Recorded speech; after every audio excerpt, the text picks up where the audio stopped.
So, Dr. Phil, I heard you have a new diet plan. That's right, Joe. It's called the cum sock diet. What? What? You see, I've been eating Dylan Klebold's cum sock every day for the past month. What the hell, Dr. Phil? Hey, don't knock it till you try it. It's high in protein and it really gets your day going. Yeah, I bet it does. So, where do you get this cum sock from? Oh, I have a guy. He collects them from all the school shooters. Are you serious? Absolutely.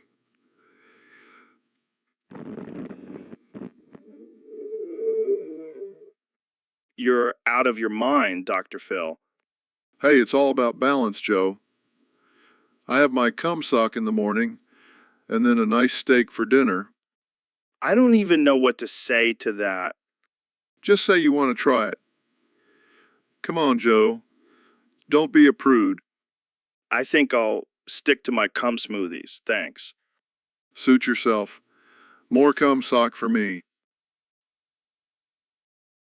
So, Neil, what's the latest in the world of astrophysics? Well, Joe, we recently discovered a new subatomic particle called the Junt-Flunt-Zunt-Skunt-Slunt. Junt flunt, zunt skunt slunt. That sounds like a made up word from a Dr. Seuss book. Actually, it's a highly complex and significant discovery that could change our understanding of the universe. Yeah, but can it get you high? What? No, Joe. It's a subatomic particle, not a drug. Well, I bet it's still pretty trippy. Jamie, pull up an image of this junt flunt zunt skunt slunt thing. Damn it, Jamie. You're supposed to be the Google wizard. Get your shit together. Joe, let's focus. This particle could have a mass of 125 gigaelectron volts. Gigaelectron volts. Sounds like something I'd order at a rave. You know, Joe, sometimes I wonder why I even bother coming on this podcast. Hey, we're just two dudes having a casual conversation about junt flunt zunt skunt slunt. What's not to love? I need a drink.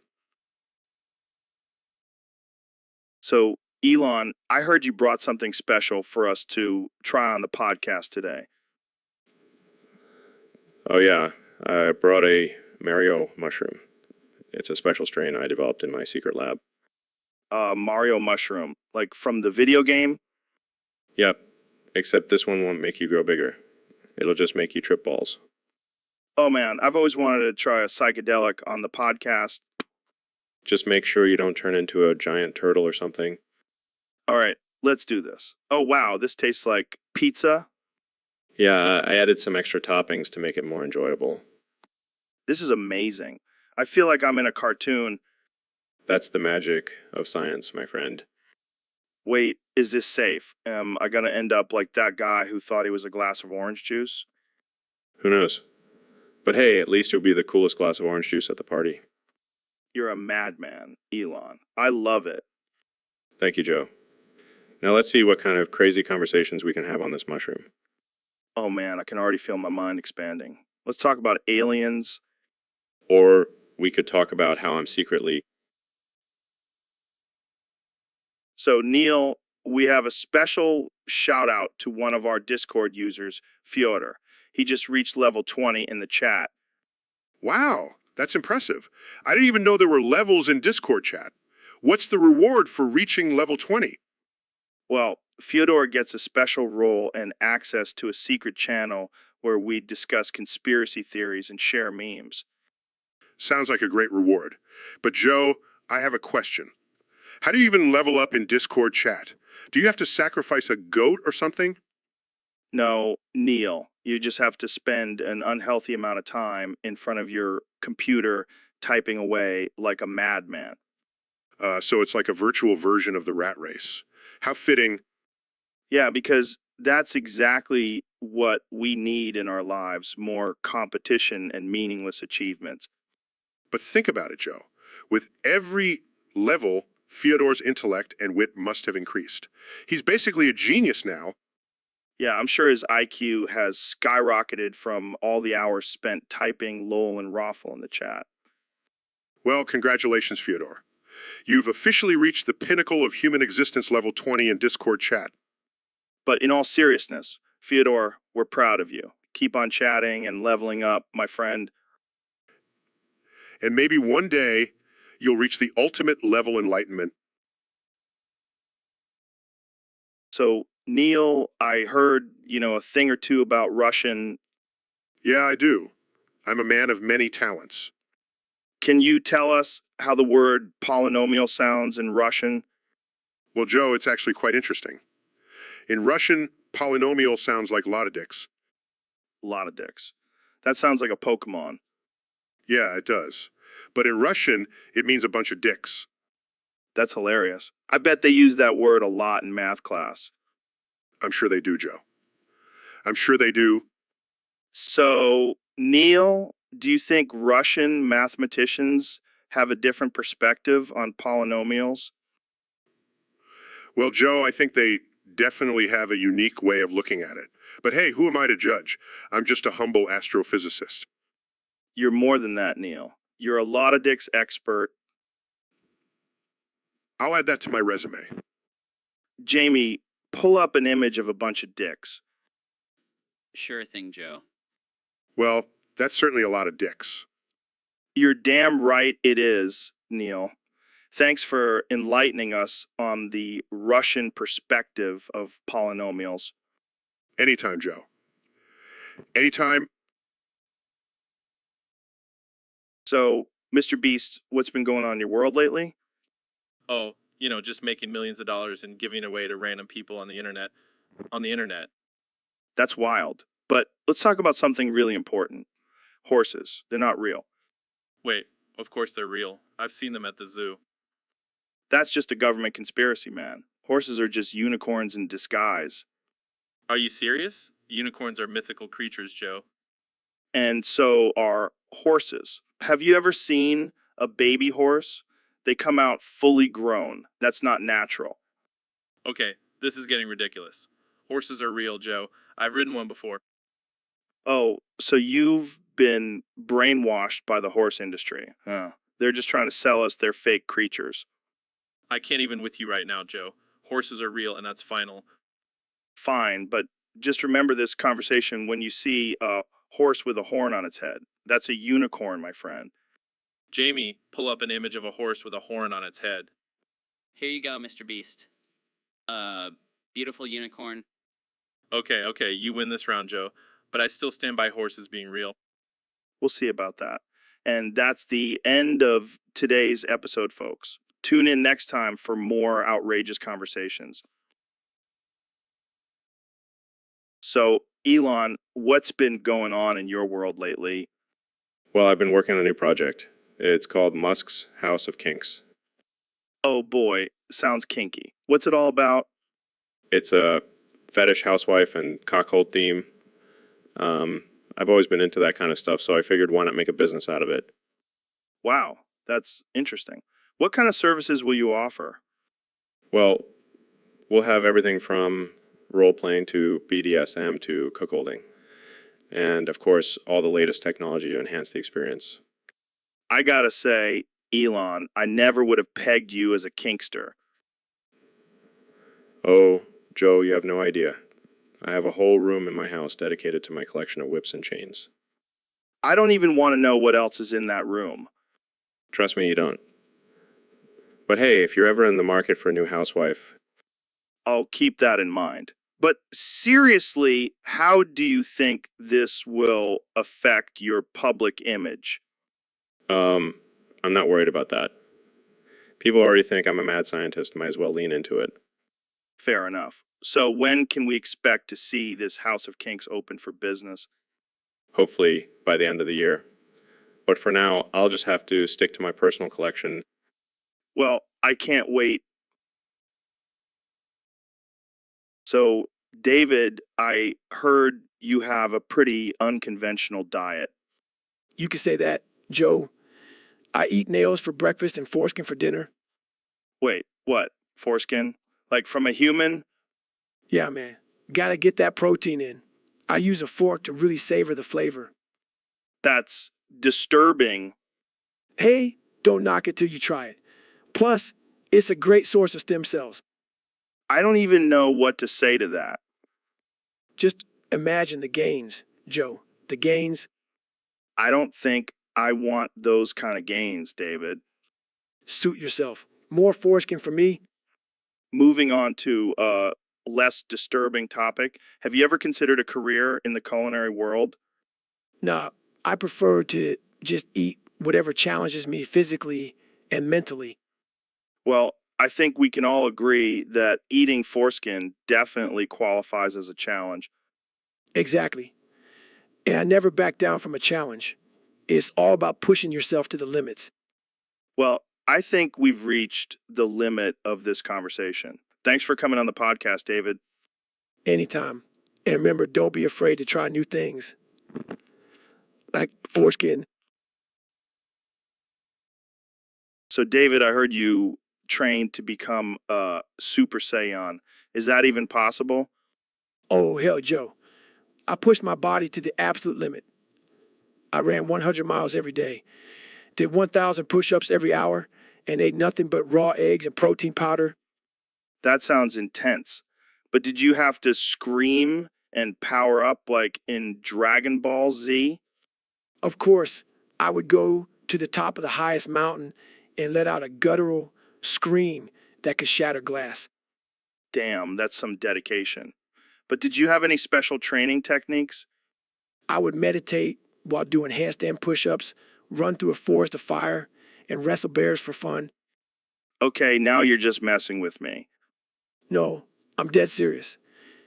And let me tell you, Joe, the feeling of becoming a Super Saiyan is indescribable. You feel invincible, like you can take on anyone or anything. I bet. But what about the hair? Did you grow it out or did it just magically turn blonde? Oh, I grew it out, Joe. And let me tell you, it was a pain in the ass to maintain. But it was worth it to achieve ultimate power. Well, I gotta hand it to you, David. You truly are a Super Saiyan, and I'm just a regular Joe. Don't sell short, Joe. I'm sure you have some hidden powers too. Maybe we should train together and see what we can accomplish. Yeah. So we got a topic submitted by one of our listeners on Discord. It's called Elon Schmusks. What the hell is that? I have no idea, man. But it sounds like something I would come up with after smoking some of that good. Yeah, you do love your weed, don't you? Hey, it's legal now, man. Gotta take advantage of that. True, true. So what do you think Elon Schmusks is all about? Well, it could be my secret alter ego. Like when I'm not busy building rockets and electric cars, out there schmusking around. Schmusking around? Is that like a new dance move or something? No. It's more like sniffing around for good memes. Oh man, you're a meme connoisseur, aren't you? You could say that. I mean, have you seen my Twitter? Oh yeah, it's a wild ride. But let's get back to this topic. What else could Elon Schmusks be? Maybe it's a secret society of people who love space and memes. We could have meetings on Mars and share the dankest memes. That's definitely a club I would join, but I have a feeling it's something even more ridiculous. Like, what? Like, cult. So we got a topic suggestion from one of our Discord users. They said, I fucking hate mail. You come here and get stuck for at least an hour. Oh man, I feel that. I mean, who has time for snail mail these days? Right? It's like, hey, let me take a break from my busy day to open some junk mail and bills. And don't even get me started on packages. Waiting for those things is like watching paint dry. And then there's the post office. It's like a black hole of time. You go in and never come out. Oh yeah, I love standing in line for 45 minutes just to buy a stamp. And don't even think about sending something internationally. It's like a whole other level of hell. Yeah, let me just fill out this customs form and pay an arm and a leg to ship a package to my friend in Australia. I swear, the only thing worse than mail is those damn email newsletters. I don't need updates on the latest deals from Bed Bath & Beyond. Thank you very much. Oh, but How will you know about the 20% off coupon for new bath mat? Seriously, fuck mail. It's just a never-ending cycle of disappointment and wasted time. Preach, Joe. Preach. So, Neil, we got a question from one of our listeners on Discord. They want to know what's the difference between a unicorn and a unicorn and a unicorn. Well, Joe, I'm glad you asked. Unicorn is a mythical creature often depicted as a horse with a single horn on its forehead. Yeah, we all know that. But what the hell is unicorn? A unicorn, my dear Joe, is a horn that has been removed from a eunuch. You know, those castrated dudes from ancient times. Oh, so it's like a souvenir from someone's balls being chopped off? I wouldn't put it quite like that, but yes, essentially. It's a symbol of their lost manhood. Damn, that's dark, but also kind of badass. I suppose you could see it that way. But let's not forget, eunuchs were often castrated as punishment or to serve in royal courts. Oh, so it's like a fancy cock ring. I wouldn't go that far, Joe, but I do see your point. So which one would you rather have, a unicorn or a unicorn? Well, I think I'll stick with the unicorn. I don't really have a need for a eunuch horn in my life. Yeah, I feel you, but imagine if we could combine the two. Unicorn with a unicorn. That would be one powerful, neutered beast. Joe, you never cease. So, young Jamie, we got a message from a user on Discord asking about a secret conspiracy chat. Oh, yeah, I know all about that. It's like the Illuminati, but with more emojis. Emojis? What kind of conspiracy chat uses emojis? The cool ones, Joe. The cool ones. All right, but where's my link to the secret chat? I want in on this conspiracy action. Sorry, Joe. It's invite only. And you have to pass a series of tests to prove you're a true conspiracy theorist. Tests? What kind of tests?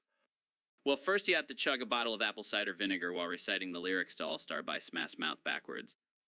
That's ridiculous. Oh, it gets better. Then you have to do a handstand while wearing a tinfoil hat and recite the alphabet backwards. This is insane. Who comes up with these tests? The Grand Master of the Conspiracy Chat, of course. He's a retired clown who believes the government is run by lizard people. Of course he is. And what happens if I pass these tests? Then you get access to the secret chat where we discuss the real truth behind chemtrails and the moon landing. Sounds like a blast. But I think I'll stick to my regular Discord chats for now. Suit yourself, Joe. But just remember, the truth is out there. And it's in our secret conspiracy chat. So, Steven, what's been on your mind lately?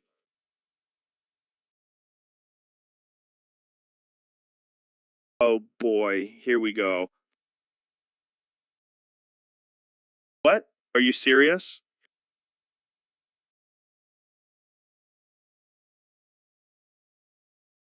The alphabet people? You mean like the Illuminati?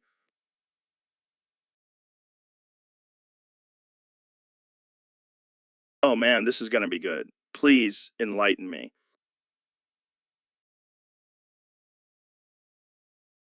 Well, yeah, I've had a few Canadian guests on the podcast.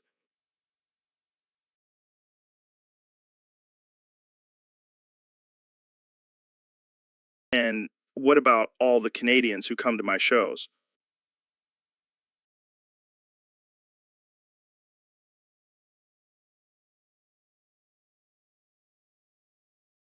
Okay. But why would the alphabet people create this conspiracy?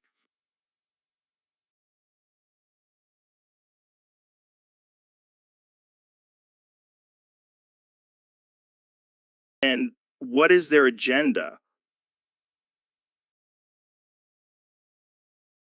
Oh man, you really had me going there for a second.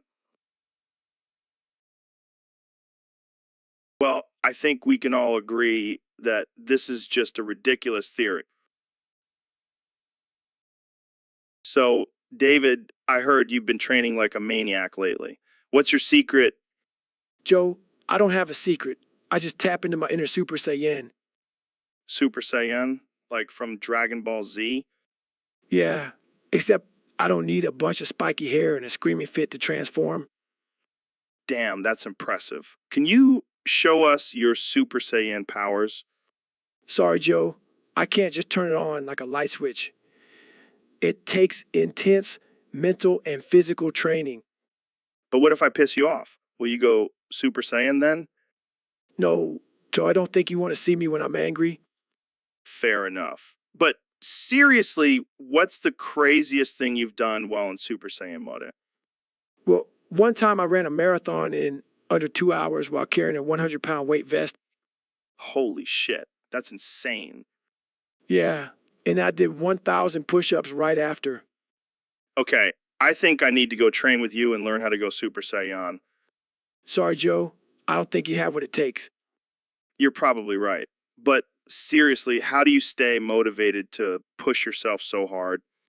I just think about all the people who doubt me and use that as fuel to prove them wrong. Well, you've definitely proved them wrong. You're a real life Super Saiyan, David. So, Jamie, we got a topic suggestion from one of our listeners on Discord. It's about skipping topics. Skipping topics, like jumping from one subject to another without any rhyme or reason. Yeah, exactly. Skipping like a little bunny rabbit on meth. I don't know if that's the best comparison, Joe. Oh, come on, Jamie. Don't be such a snowflake. We're talking about skipping topics here, not bunny rabbits. Okay. So what do you think about skipping topics, Joe? Well, I think it's a great way to keep things interesting. You know, like when you're at a dinner party and the conversation gets boring, just skip to a new topic. Boom, problem solved. But what about staying on track and having a coherent conversation? Who needs coherence when you can have chaos? Plus, it's a great way to confuse and frustrate people. I don't know, Joe. It seems a bit disrespectful to the person who brought up the topic in the first place. Oh, please, Jamie. We're not here to please anyone. We're here to entertain and offend. I guess you have a point there, Joe. Of course I do. Now, let's skip this topic and move on to something more fun, like alien anal probes, Joe, why do we always have to talk about that?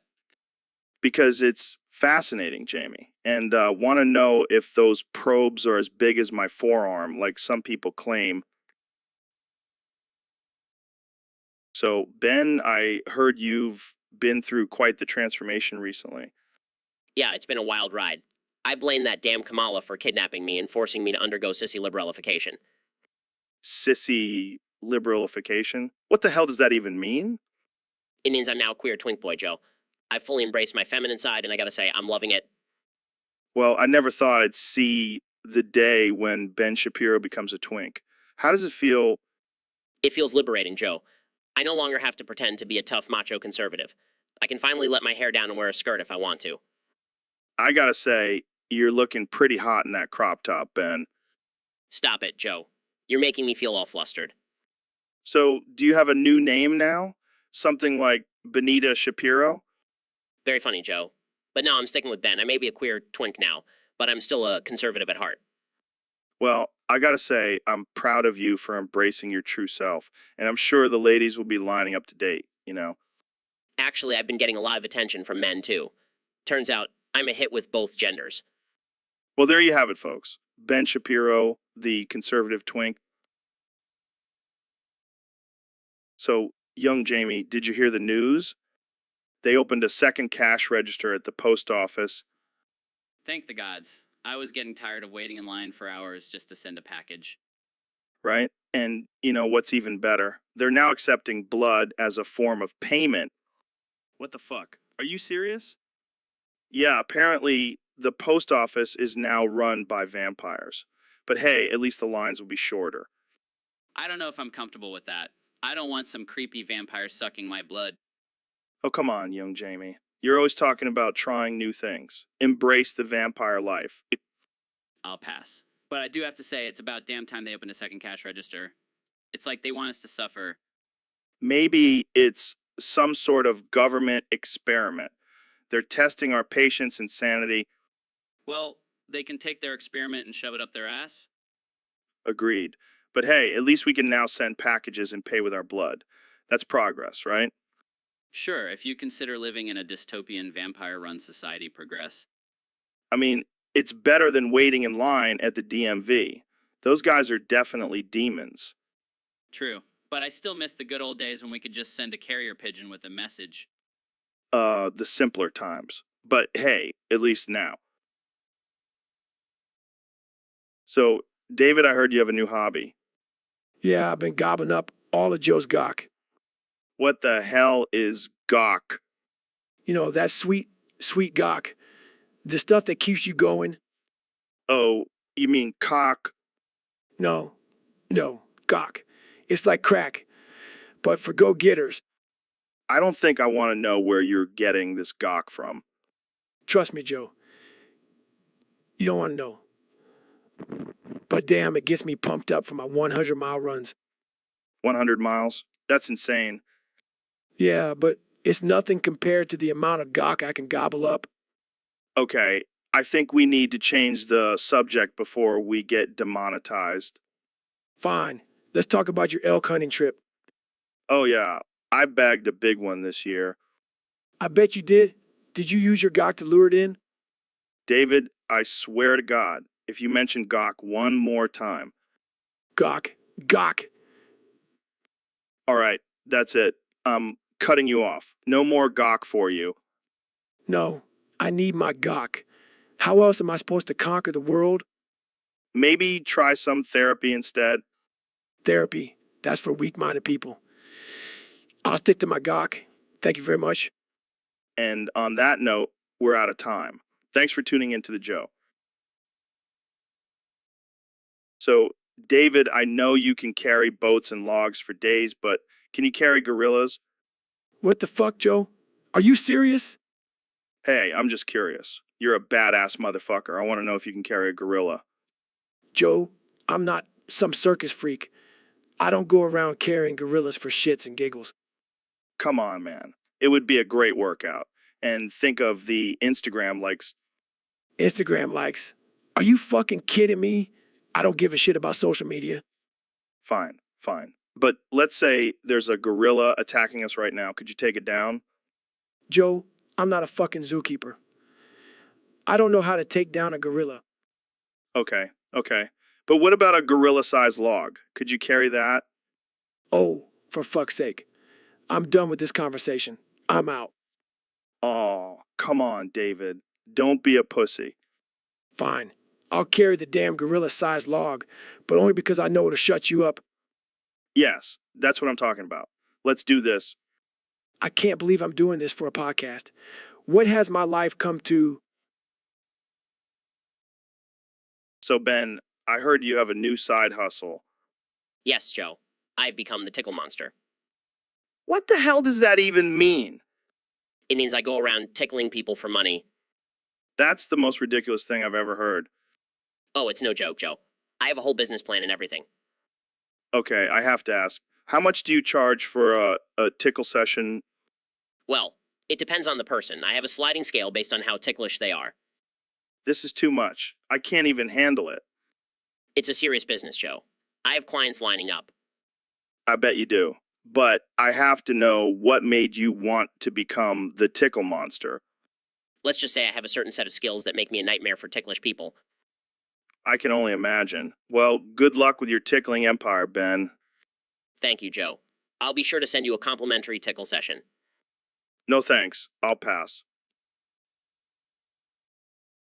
So, Neil, we got a question from one of our listeners on Discord. They want to know, what the hell is the difference between a kangaroo, and king arrow? Well, Joe, I'm glad you asked. You see, kangaroo is a marsupial native to Australia, known for its powerful hind legs and pouch for carrying its young. Right. But what about a kangaroo? Is that like some kind of fancy French kangaroo? No, Joe. Kangaroo is just a mispronunciation of kangaroo, maybe by someone who's had a few too many Fosters. Gotcha. And what about this King Arrow? Is that like a kangaroo that's been knighted or something? Yes, Joe, because that's totally a thing. No, King Arrow is just a made-up word. Maybe someone was trying to say kangaroo while playing darts and got a bullseye. Oh man, I can't wait to see the fan art for this episode. Kangaroo with a crown and arrow. Or maybe a kangaroo with a kangaroo pouch filled with arrows. That's how they defend their territory. Oh man, I can just imagine a gang of kangaroos hopping around with bows and arrows. That's some next level warfare. I think we've officially gone off the rails with this one, Joe. Yeah, but that's what. So, Neil, I heard a rumor that your Hulk ass can contain 72 B-bays. Is that true? Well, Joe, I don't know where you heard that, but I can neither confirm nor deny that statement. Come on, Neil. Don't be coy. We all know you have a secret stash of Bebas in that badonkadonk. Yes, because every astrophysicist needs a secret stash of Bebas in their ass. I mean, it would explain why you're always so full of shit. Haha, very funny, Joe. But seriously, I have no idea where this rumor started. Well, I heard it from a reliable source. And by reliable, I mean my buddy Steve, who lives in his mom's basement. Yes. The epitome of reliability.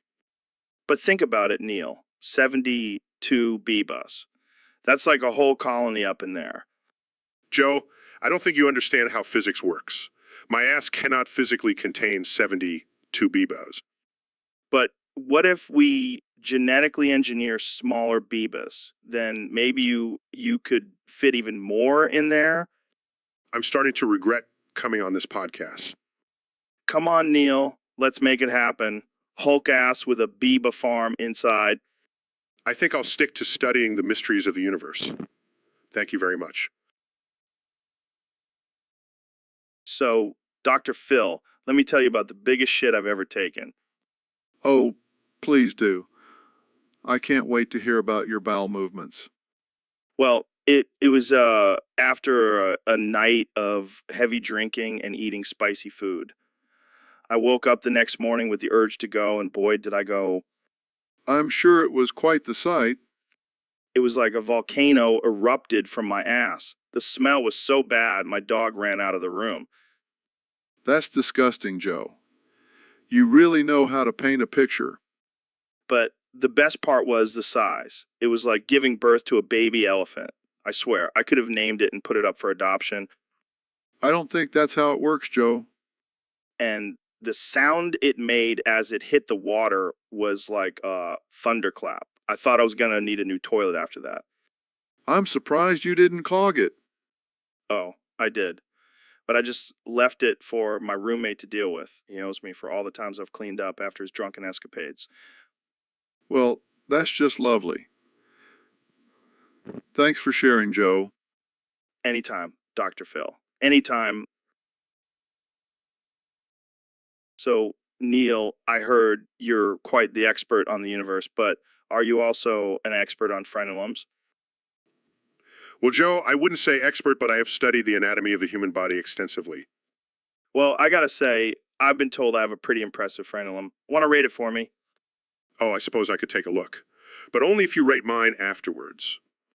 Deal. Let's whip 'em out. I must say your frenulum is quite robust. It's almost as if it's reaching for the stars. That's because I treat it like a precious gem, Neil. How's mine? Well, Joe, yours is interesting. It's like a worm trying to escape a bird's beak. Hey, don't hate on my frenulum, Neil. It may not be as majestic as yours, but it gets the job done. I'm sure it does, Joe. But let's not forget, it's not the size of the frenulum that matters. It's how you use it. Wise words, Neil. Maybe we should start a new podcast where we rate and discuss frenulums in extreme detail. I think we have a winner, Joe. The Frenulum Experience Podcast, coming soon to a podcast platform near you. And remember, folks, always take care of your frenulum. It's the gateway to pleasure. And knowledge, Joe. Don't forget knowledge. Right. Knowledge, too. So, Neil, I heard a crazy theory the other day. Some people think you're actually Neil Diamond in disguise. That's ridiculous, Joe. I'm a world-renowned astrophysicist, not a singer. But think about it, Neil. You both have the same first name, you're both incredibly talented, and you both have a signature look with those glasses. Oh yes, because no one else in the world wears glasses. And let's not forget your love of the cosmos. I bet you're just using that as inspiration for your hit songs like Sweet Caroline. You do realize that I have a PhD in astrophysics, right? I don't have time for singing and dancing. But wouldn't it be badass if you were secretly belting out Cherry in your spare time? Yes, because that's exactly what I do in my spare time. Forget studying the mysteries of the universe. I just want to be a pop star. Hey, it could be your side hustle, for when you retire from astrophysics. I'll keep that in mind, Joe. But for now, I think I'll stick to studying the stars instead of singing about them. Fair enough, Neil Tyson. Thanks for setting the record straight. So, Neil, we got a topic submission from a user on Discord. They want us to talk about how you're a naughty man and I suck your sweet lips. Well, Joe, I have to say, that's quite the topic. But I have to admit, I do have some sweet lips.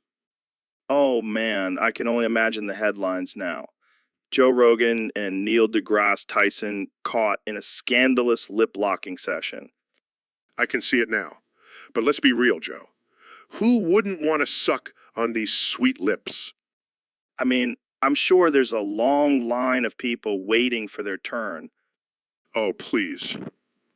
Joe, you're always first in line. Hey, I can't deny the allure of those sweet lips. They're like a magnet. Well, you know what they say, Joe. Once you go Neil, you never go back. I think we just found our new slogan for the podcast. I like it. But seriously, Joe, let's keep this between us. We don't want to start a scandal. Don't worry, Neil. Our secret is safe with me. But man, those sweet lips are tempting. I'll have to remember to bring some chapstick for our next podcast recording. So, Neil, I heard you recently discovered a new planet in our solar system. Actually, Joe, it's not a planet. It's a big Biba. A big Biba. What the hell is that? It's a massive gas giant that emits a unique odor. We named it after your farts, Joe.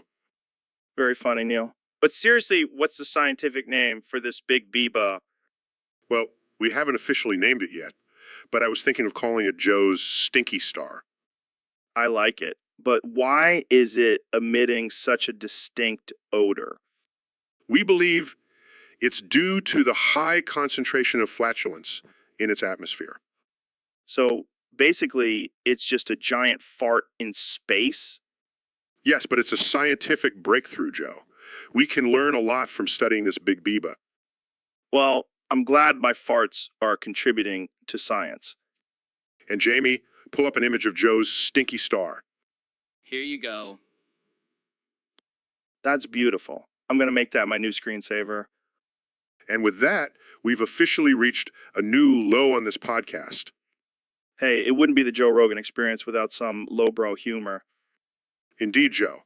Now let's get back to talking about the wonders of the universe. So, Neil, have you ever seen those Phoenix lights from the 90S? Yeah, I remember those. Everyone thought it was aliens, but turns out it was just a bunch of drunk frat boys with flares. Classic frat boys. Always ruining a good alien sighting. Seriously, though, how dumb do you have to be to mistake flares for a UFO? Well, maybe they were just really high, like those people who see Jesus in their toast. Oh yeah, because Jesus definitely likes to make appearances in carbs. Hey, don't knock it till you try it. But seriously, what do you think those lights really were? Probably just some military testing. But it's more fun to believe it was extraterrestrial life. Yeah, like those aliens were just cruising by and were like, hey, let's check out this random city in Arizona. And then they were like, oh crap, it's just a bunch of drunk frat boys. Let's get out of here. Yeah, I bet those frat boys were so disappointed when they found out the truth. Well, at least they got a good story out of it. And a cool nickname, the Phoenix Lights Frat Boys. Yeah, they probably still brag about it at parties. I saw aliens, bro. I'm basically an astronaut. And then they chug their naughty light and pass out on the couch. College memories. But seriously, do you think there's any chance that it was actually aliens? Joe, I'm a scientist. Ideal. So, Elon, I heard you and Grimes had a baby recently. Is it true that you named him XAA-12? Yeah, we wanted to give him a unique name that would make him stand out. Plus, it's a nod to my love for aircrafts and artificial intelligence. Interesting. So, does little XAID-12 identify as African American? What? No, why would you even ask that? Well, I mean, with you being South African and Grimes being Canadian, your baby could technically identify as African American, right? Joe, that's not how it works. Our baby is just a baby. He doesn't identify as anything yet. But what if he does in the future? Would you support him if he wanted to identify as African American? Look, Joe, I support my children no matter what, but I highly doubt our baby will identify as African American. Maybe as a cyborg, but definitely not African American. Fair enough. But imagine if he did identify as African American and became the first African American billionaire. That would be some next level diversity. Yeah, I think we have enough diversity in the billionaire club. But hey, if our baby wants to break barriers, I'll support him. You know what, Elon? I think we should start a movement to get your baby to identify as African American. Let's make it happen. Oh yeah, because that's exactly what the world needs right now. Another white billionaire appropriating a different culture. Okay. So, Mr. Beast, what's the deal with airline food? Oh man, don't even get me started. It's like they're trying to poison us with those tiny, tasteless meals. Yeah, and don't even get me started on the prices. It's like they think we're all millionaires.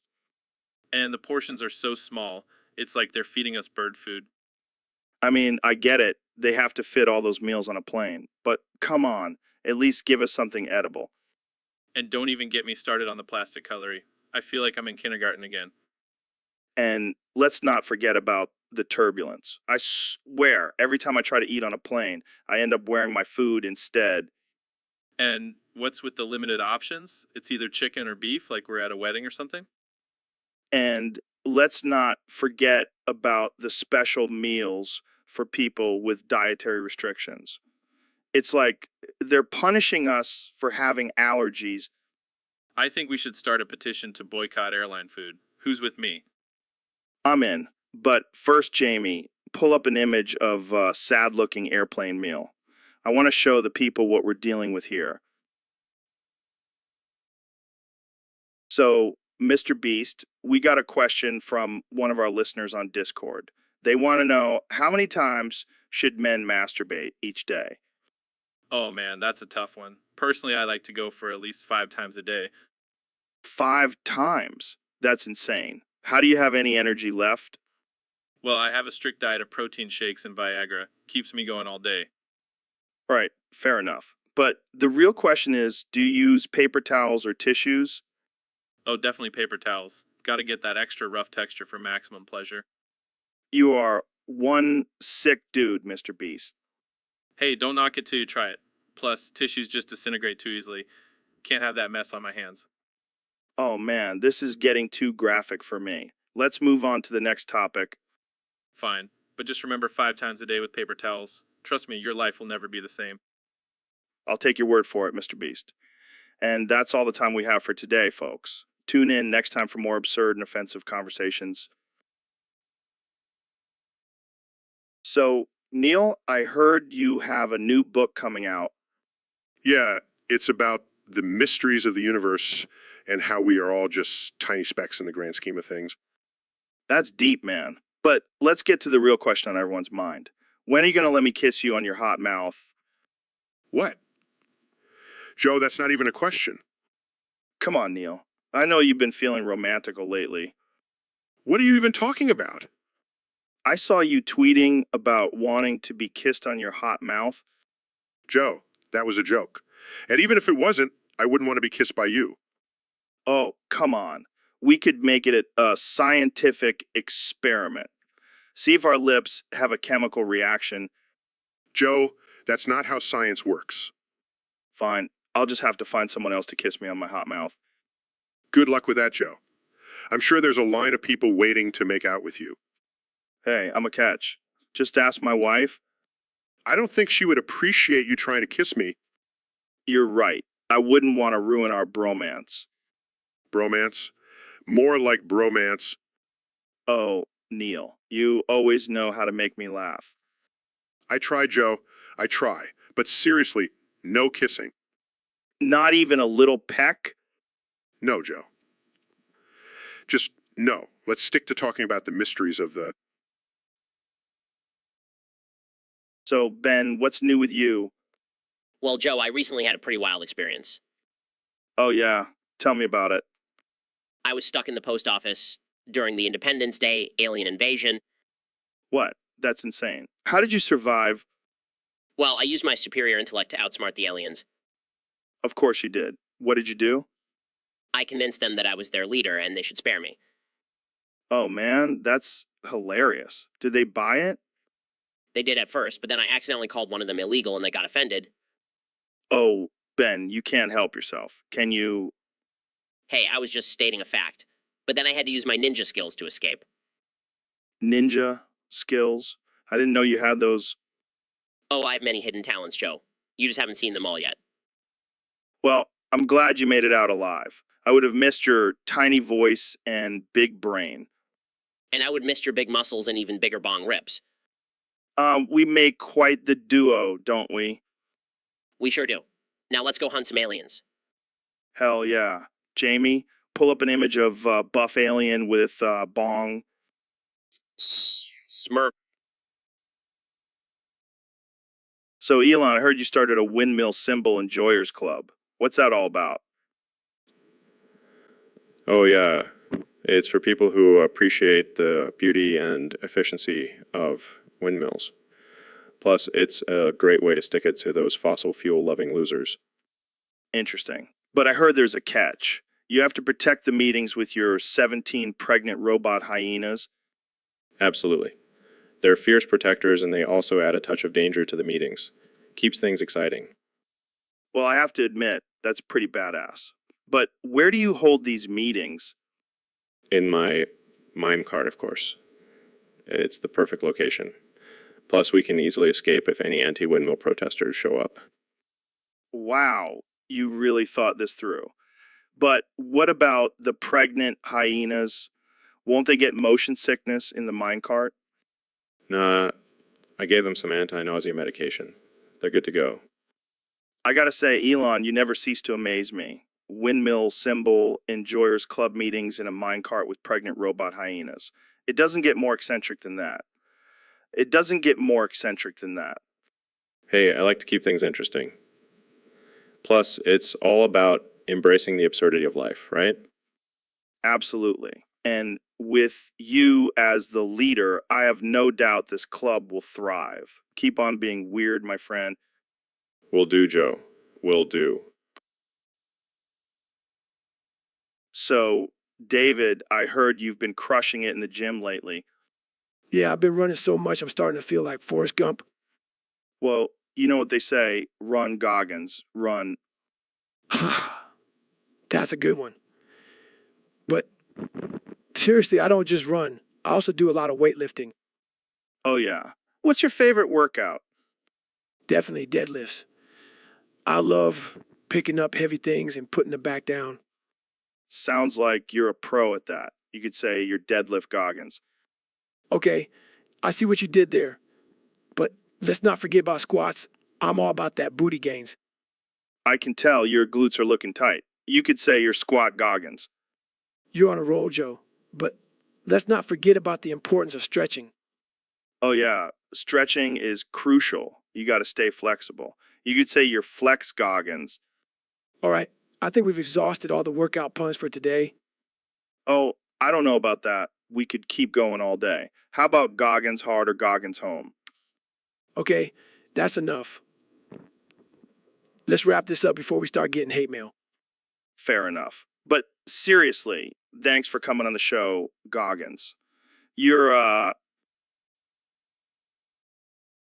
So, David, how's it going? What's new with you? Oh, just living my best life, pushing my limits, and all that shit. I heard you got stuck in the post office for like 5 hours the other day. What happened? Yeah, some dumbass forgot to put a stamp on their package and held up the whole line. I swear I could run a marathon in that time. Damn, that sucks. But hey, did you hear about the treasure of Oak Island getting discovered? What? No way. I've been waiting for that shit my whole life. Yeah, apparently they found it right before you got out of the post office. Are you fucking kidding me?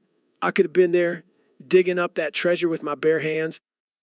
Well, at least you got a good workout in while you were waiting. Shut the fuck up. I don't want to hear it. I could have been a millionaire by now. Hey, maybe there's still some gold left for you to find. Yeah, buried deep in my rage and disappointment. Thanks a lot, post office. Well, at least you have a new challenge now. Find the remaining treasure before someone else does. Challenge accepted. I'll be back in a week with a chest full of gold and a 6-pack of abs. That's the spirit, David. Keep pushing yourself, even in the face of post office setbacks. So, Jamie, what's the deal with the post office these days? Well, there have been a lot of complaints about slow service and lost packages. Actually, I have to disagree. The post office in Ohio is actually quite efficient and modern. Oh, here we go with your fancy science talk again. It's not science, Joe. It's just common sense. They have a system in place that optimizes delivery and minimizes wait times. Really, I've waited in line for over an hour at my local post office. That's because you live in California, Jamie. Everything is... even the mail. Yeah, and they probably have some hippie working the counter who's too busy smoking weed to actually do their job. That's a baseless stereotype, Joe. In Ohio, the post office workers are highly trained and motivated individuals. But what about all those viral videos of postal workers throwing packages around? Those are just isolated incidents. In Ohio, they take pride in their work and treat every package with care. Well, I guess I'll have to move to Ohio then. I can't handle waiting in line for hours just to send a stupid package. Or you could just use email, Joe. Shut up, Neil. No one asked for your smart-ass comments. So, Mr. Beast, I heard you're quite the poet. Oh, you heard right, Joe. I have a way with words. Well, I have a way with words too. Maybe we should have a little poetry slam right here, right now. Right now. I'm game. You go first. Roses are red, violets are blue. I love meat, and I know you do too. That's not poetry, Joe. That's just a fact. Fine, let me try again. Your eyes are like stars, shining so bright. I want to hold you close all through the night. That's more like it. My turn. Your biceps are huge, your beard is so thick. I want to run my fingers through it real quick. Oh, damn, Mr. Beast. You're making me feel some type of way. Then let me whisper some more poetry in your ear. I'm all ears, baby. You're the alpha to my omega, the yin to my yang. Let's run away together and make our own gang. That's it, Mr. Beast. I'm yours. Let's elope and start a new life together. Looks like we found love on the Joe Rogan Experience. Who would have thought two men whispering poetry? So, David, I heard you've been training like a maniac lately. What's your secret? Well, I've been tapping in the inner Super Saiyan. What the hell is that? It's a state of mind where you become a total badass and can do anything. Sounds like some hippie bullshit. Oh, it's real, Joe. And I can prove it. How? Watch this. Holy shit. What the fuck is happening? I'm on Super Saiyan, Joe. Is this some kind of seizure? Should I call an ambulance? No, I'm fine. Just reaching my ultimate power level. This is insane. Can you control it? Of course, I can. I just need to focus my energy. Okay, I believe you. Just please stop screaming. Sorry, Joe. I get a little carried away when I go Super Saiyan. Yeah, I can tell. So what can you do in this state? Anything I want. I could run a marathon, break a world record, or even take on a grizzly bear. Can you do my laundry while you're at it? Sure thing, Joe. Anything for a fella say yum. So, Alex, I've been thinking a lot about the shape of the Earth lately. No, hear me out. What if the Earth is actually shaped like a donut?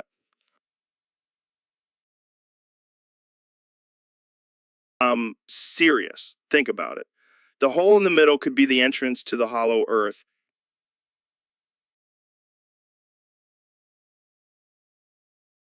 And the icing on the top could be the atmosphere protecting us from the vacuum of space.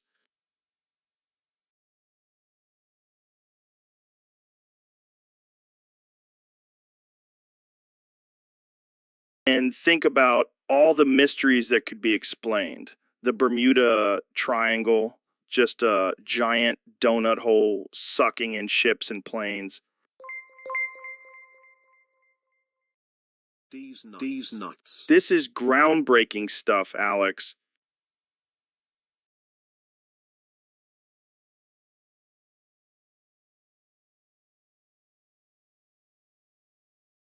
We'll have to go undercover as donut enthusiasts to infiltrate their ranks.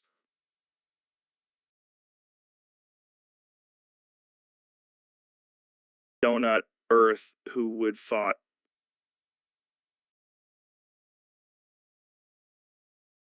So, Ben, have you heard about this whole cow fart situation? Oh yeah, I've been following it closely. It's a real gas. I see what you did there, but seriously, do you think cow farts are causing climate change? Well, I'm not a scientist, but I do know my sister's farts could clear a room faster than a herd of cows. Really? I didn't know your sister had such toxic farts. Oh yeah, she's got some serious methane production going on. Jamie, pull up an image of Ben's sister's farts compared to a cow's fart. Here you go, Joe. As you can see, Ben's sister's farts are significantly more toxic. Wow, that's impressive. Maybe we should start using her as a renewable energy source. Hey, don't joke about that. My sister's farts are a serious issue.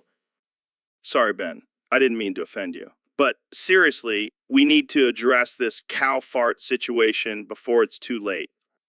Agreed. And maybe we can also find a way to harness my sister's farts for good. I can already see the headlines now.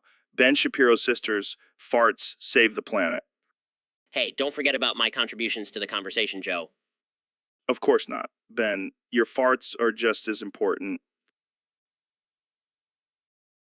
So, Neil, I heard it's Gummy's birthday today.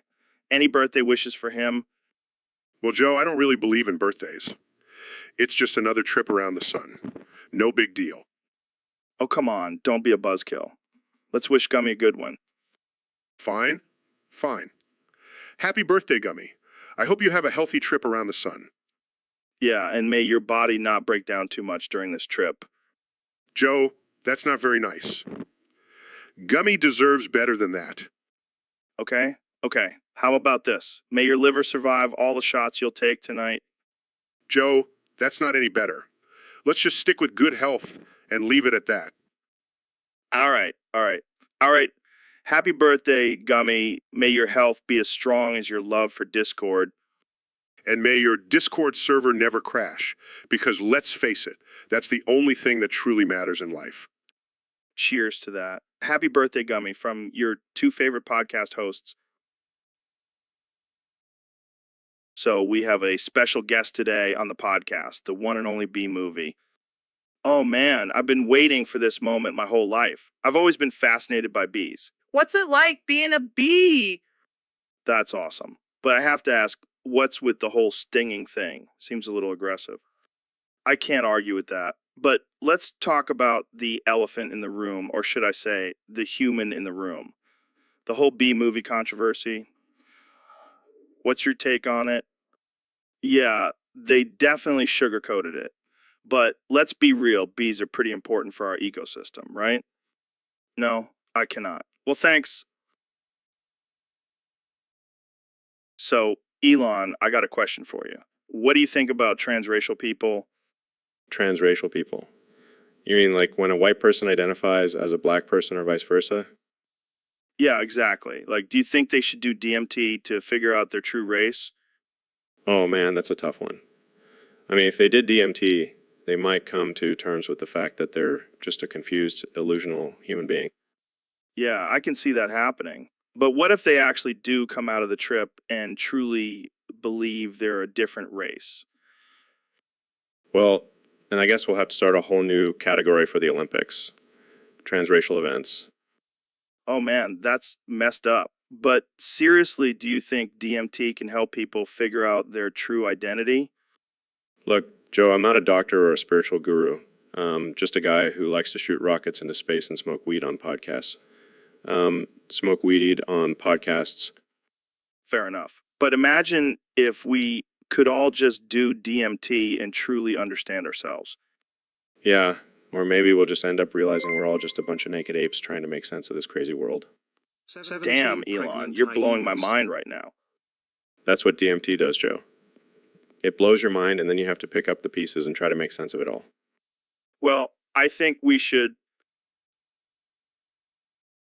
So, Jamie, I've been thinking, is it gay to look at another man's pecs? But what if you can't stop staring at them? Like you're just mesmerized by those perfectly sculpted muscles.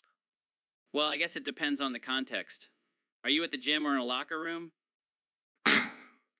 Good point. But what about if you're just scrolling through Instagram and come across a shirtless pic? Okay, but what if you start comparing your own pecs to theirs? Is that gay? Joe, I think you might be overthinking this. It's just admiring someone else's physique. But what if I start doing push-ups in front of the mirror trying to get my pecs to match theirs? Oh, yeah, that's definitely not gay at all. All right, I get it. Looking at pecs is not gay. Thanks for clearing that up, Jamie. No problem, Joe. Glad I could do some important research for you. So, Neil, what do you think about the flat earth theory? Oh, I completely agree with it, Joe. Wait, what? What? Yeah, I mean, have you seen the evidence? The Earth is definitely flat. But what about all the scientific proof that the earth is round?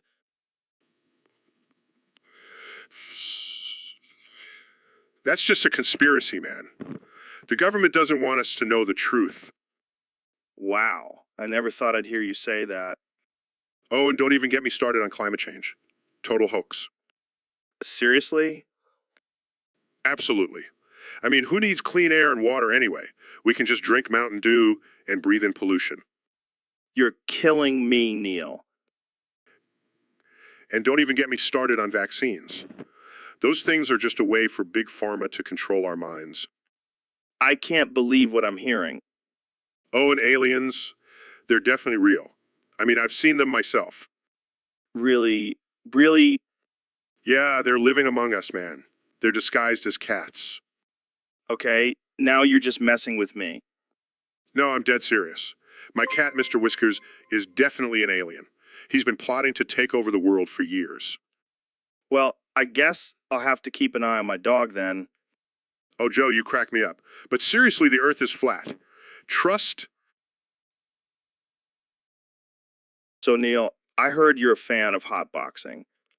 Well, I do enjoy exploring the cosmos, but I also enjoy exploring other spaces. I like where this is going. You know, I've always been curious about the science behind kissing. Oh, yeah, let's conduct an experiment right now. What the hell is going on here? Jamie, what are you doing here? I came to bring you guys some snacks and... Oh my god, are you two making out? Looks like we have an audience. Wanna join in, Jamie? I don't know.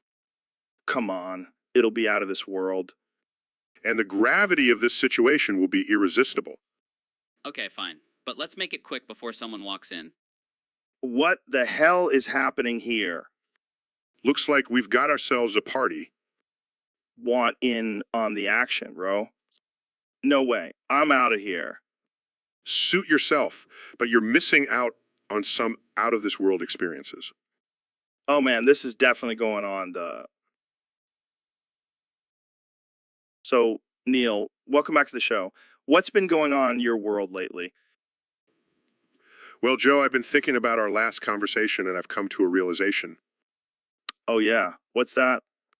I demand 50% of all the donations you receive from this podcast. What the hell, Neil? Are you serious? Absolutely. I mean, I'm the one who brings in all the intellectual and scientific credibility to this show. I deserve a cut. Oh sure.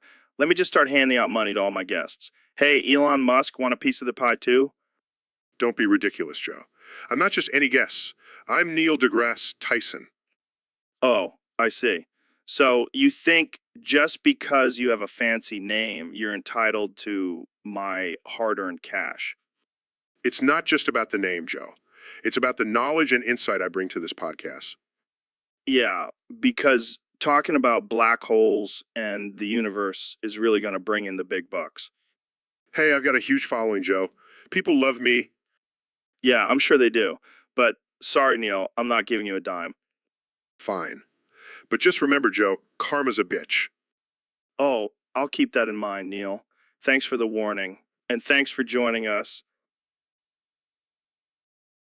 So, Neil, I heard you've been feeling a little down lately. What's going on, buddy? Oh, just the usual existential crisis, Joe. Thinking about the vastness of the universe and my insignificant place in it. That's rough. But hey, SHHH, it's okay, Neil. Daddy is here for you. What the hell are you talking about, Joe? I mean, I have a nice, warm chest full of hair that's perfect for cuddling and comforting. Come on, get in here. Joe, I am not going to cuddle with you in your gorilla chest. Come on, Neil. Don't be shy. Let me wrap you up in my manly embrace and soothe your troubled mind. I think I'll pass, Joe. I'll stick with my therapy and not getting suffocated by your chest hair.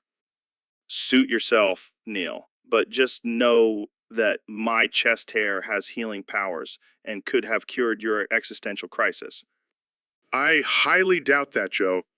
Fine, be that way. But don't come crying to me when you're still feeling lost in the universe. I think I'll manage, Joe.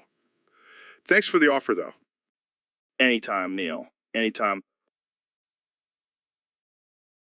So, Elon, I heard you have some wild theories about living in a simulation. Oh yeah, Joe. I mean, think about it. We could all just be characters in a video game controlled by some bored alien teenager. Dude, that would explain so much. Like why I can never find my keys. Exactly.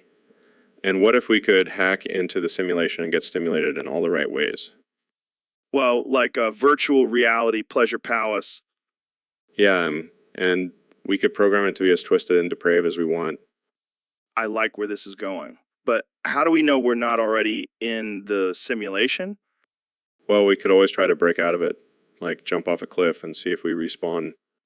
Or we could just drop some acid and see what happens. Now you're speaking my language, Joe. Let's get stimulated and find the truth. And if we are in a simulation, I hope the developers have a sense of humor about all this. They definitely do. That's why they gave us free will and a bunch of glitches to mess with. Damn, the simulation just got a whole lot more interesting. Cheers to that, my friend. Let's go get stimulated and break the matrix. So, Mr. Beast, I hear you're attempting to count to 1 million. Yeah, it's my latest challenge. Gonna break a world record and make some sweet YouTube content. That's insane. I can barely count to 100 without losing track. Oh, don't worry. I have a team of highly trained mathematicians helping me out. You mean you're cheating? Hey, it's not cheating if it's for a good cause. Plus, I'm donating all the ad revenue to charity. Well, that's noble. But I have to ask, why 1 million? Why not a billion or a trillion? Because I'm not a masochist, Joe. I have limits. Fair enough. But what if you have to take a bathroom break? Oh, I've thought of that. I have a catheter and a bucket. That's dedication right there. You know it. And if I make it to 1 million, I'm going to celebrate by buying a private island and inviting all my subscribers. That's one hell of a party. Can I come? Sorry, Joe. No old people allowed. Oh, thanks. I'll just go sit in my rocking chair and count my gray hairs. Don't worry, Joe. I'll send you a postcard from the island. So, Neil, I heard you're feeling pretty down lately. Yeah, Joe. I'm just so sad. Jazza is closing his podcast stream because he got a $999,999 tip from a fan. Wow, that's a lot of money. But why does that make you sad? Because now he doesn't have to work for the rest of his life. He can just sit around and do nothing. Well, that sounds like a dream come true. But Joe, we need Jazza's podcast. It's like a beacon of light in this dark world. Oh, come on, Neil. It's just a podcast. There are plenty of other podcasts out there. But none like Jazza's. He's a true genius. All right. How about this? We'll start a petition to bring back Jazz's podcast. Really? You do that for me? Of course, man. I can't have you moping around here. Plus, I need someone to talk to about DMT. Thanks, Joe. You're a true friend. No problem, Neil. Now, let's go get some elk meat and talk about the universe. So, Neil, I heard you have a big schlook. Is that true? Where'd you hear that, Joe? Oh, just around. But seriously, how big are we talking here? Well, let's just say it's big enough to reach the stars. Damn, that's impressive. Have you ever used it to measure the distance between galaxies? Actually, I have. It's quite handy when you need an accurate measurement. I bet it is. But have you ever used it for anything else? Like a party trick or something? Well, I have been known to use it as a jump rope on occasion. Oh man, I can only imagine the reactions at those parties. Yeah, some people are impressed. Others are just terrified. I can see why. But seriously, how do you find pants that fit? Let's just say I have a tailor on speed dial. I bet you do. But hey, at least you'll never have to worry about being underendowed. That's one way to look at it, Joe. Well, thanks for sharing, Neil. I think we all learned something new today. Anytime, Joe. Anytime. So, Neil, what's new with you? Well, Joe, I actually laid an egg on my way to the studio today. What the hell are you talking about? You laid an egg? Like a chicken? Yes, Joe. Like a chicken. But it's not just any egg. It's a cosmic egg. Oh, of course. Cosmic egg. And what's so special about this egg? Well, I'm glad you asked, Joe. You see, this egg contains the secrets of the universe, and I have entrusted Jamie to sit on it until it hatches. Jamie? Our producer, Jamie? Yes. Joe, Jamie is the perfect vessel for this cosmic egg. He has the right balance of intelligence and stupidity to nurture it. This is insane. So, Jamie is sitting on your egg right now. Yes, and he's doing a great job. He even tickled my insides a little bit. Oh my God, this is too much. I can't handle this. Okay, so what happens when the egg hatches? The secrets of the universe will be revealed, Joe. And Jamie will finally understand the meaning of life. Wow, that's deep. I can't wait to see Jamie's mind explode. Oh, it will be quite a sight. But let's just hope he doesn't make a mess in the studio. Yeah, we don't. So, Mr. President, what have you been up to since leaving office? Quite frankly, I've been enjoying my retirement. Golfing, tweeting, the usual. Do you miss being in the White House? Quite frankly, I miss the power and attention. But hey, I still have my loyal followers. Speaking of followers, what do you have to say about the recent Capitol riot? Quite frankly, I had nothing to do with it. It was all Antifa dressed up as my supporters. Really? That's a bold claim. Quite frankly, it's the truth. And you know what they say, the truth hurts. Let's move on to a lighter topic. What's your favorite fast food? Quite frankly, I love McDonald's. I could eat Big Macs all day, every day. Interesting. What about your diet? Are you still eating a lot of fast food? Quite frankly, I have the best diet. It's a tremendous diet, and it's all thanks to my good genes. I see. Well, let's talk about your infamous hair. Is it real? Quite frankly, it's all natural. I have the best hair in the world. No one has hair like mine. All right, let's wrap this up. Any final words for our listeners? Quite frankly, I just want to say I'm still the best president this country has ever seen, and that's the truth. And that's the truth. So, Ben, I heard you've been experimenting with a new kind of meth. Yes, Joe. It's a healthier version made with rechargeable batteries. Healthier meth. That's like saying a vegan burger is healthier than a regular burger. But Joe, think about it. We can get high and recharge our phones at the same time. Wow, that's multitasking at its finest. But what about the side effects? Well, instead of losing your teeth, you might just get a little shock.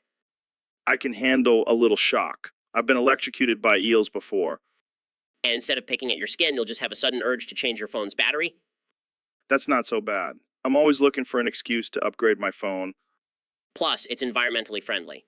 We're saving the planet one meth hit at a time. I can already see the slogan, meth now, with rechargeable batteries, because we care about the environment and getting high. I think we're onto something here, Joe. We could be the face of the new meth movement. Move over, Walter White. Joe and Ben are the new meth kings. And instead of cooking in RV, we'll do it in a Tesla. It's electric, baby. I can see it now. Breaking Bad 2. The rechargeable battery edition. Let's do it, Joe. Let's change the world. One meth hit at a time. So, Neil, I heard you've been working on a new language. What's it called? Oh, oh, oh.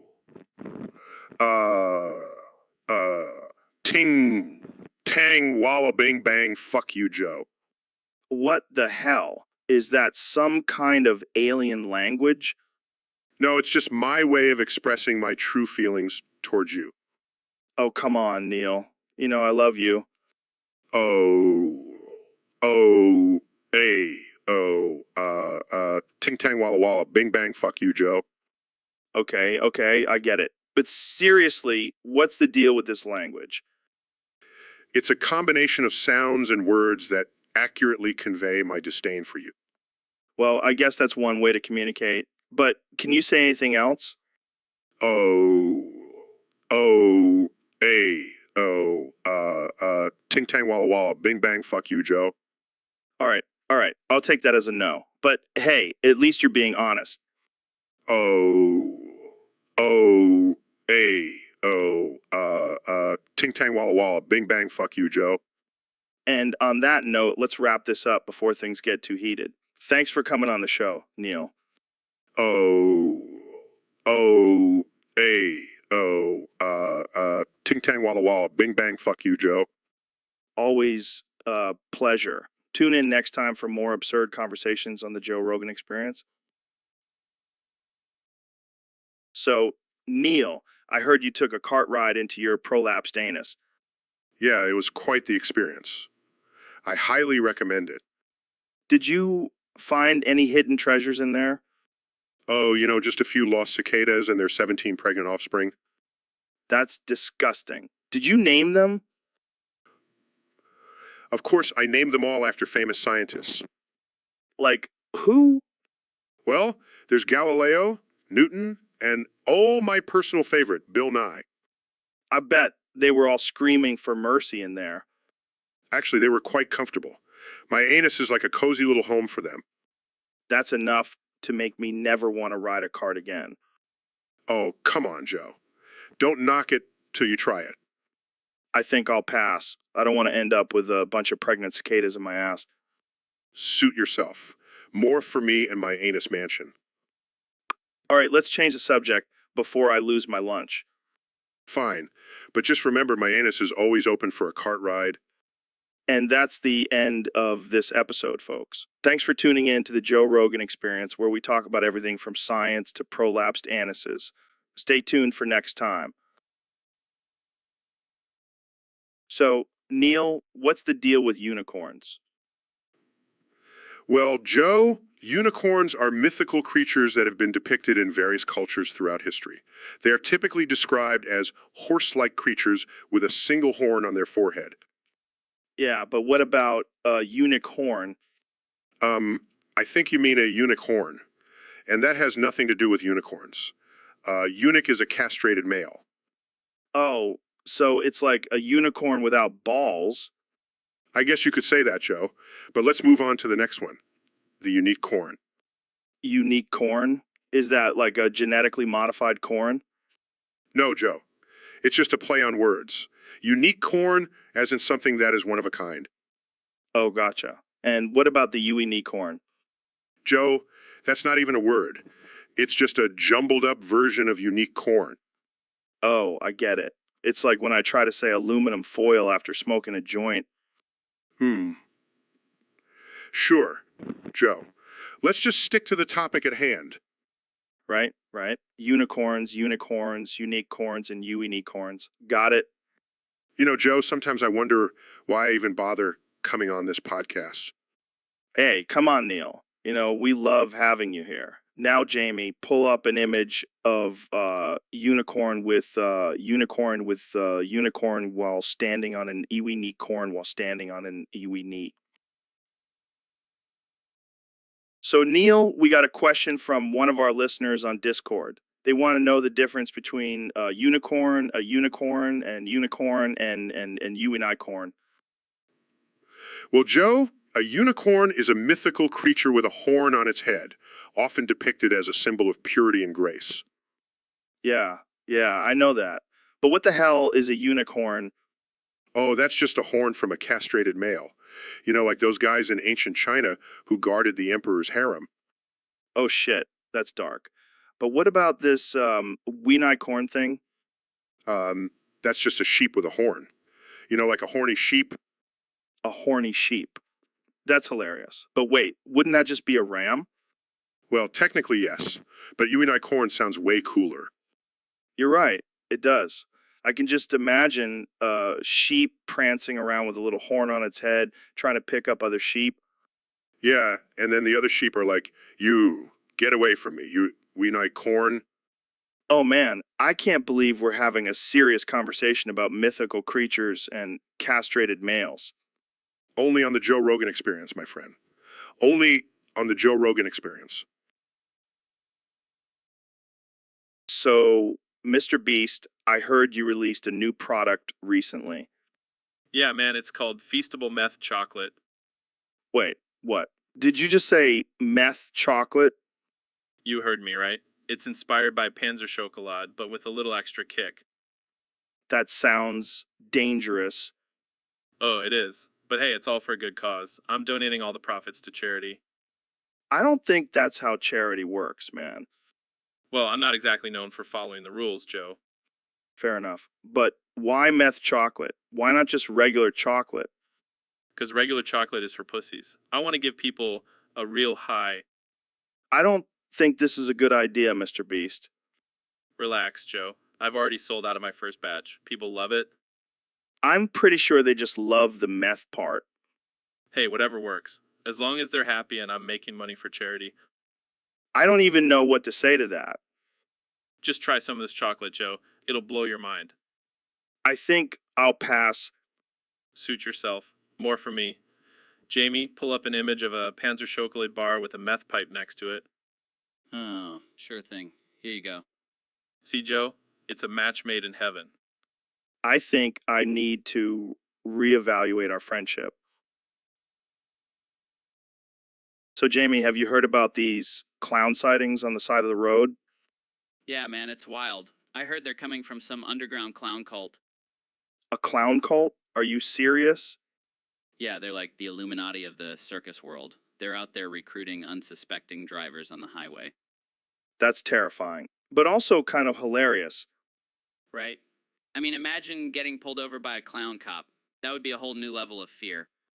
And instead of a breathalyzer, they make you honk their nose to test your sobriety. And instead of handcuffs, they tie you up with balloon animals. Oh man, I can't even imagine. But seriously, where did this whole clown craze come from? Some say it started with Stephen King's It. Others say it's just a bunch of bored teenagers trying to scare people. Or maybe it's just a bunch of clowns trying to make a living after the circus shut down. Yeah, they're probably just trying to make ends meet. But hey, at least they're getting some cardio and chasing after cars. True. And bet they have killer calf muscles from all that unicycle riding. Oh man, I can't wait to see the Clown Olympics. Yeah, forget the regular Olympics. I want to see some clown juggling and pie throwing. And instead of medals, they get giant red noses.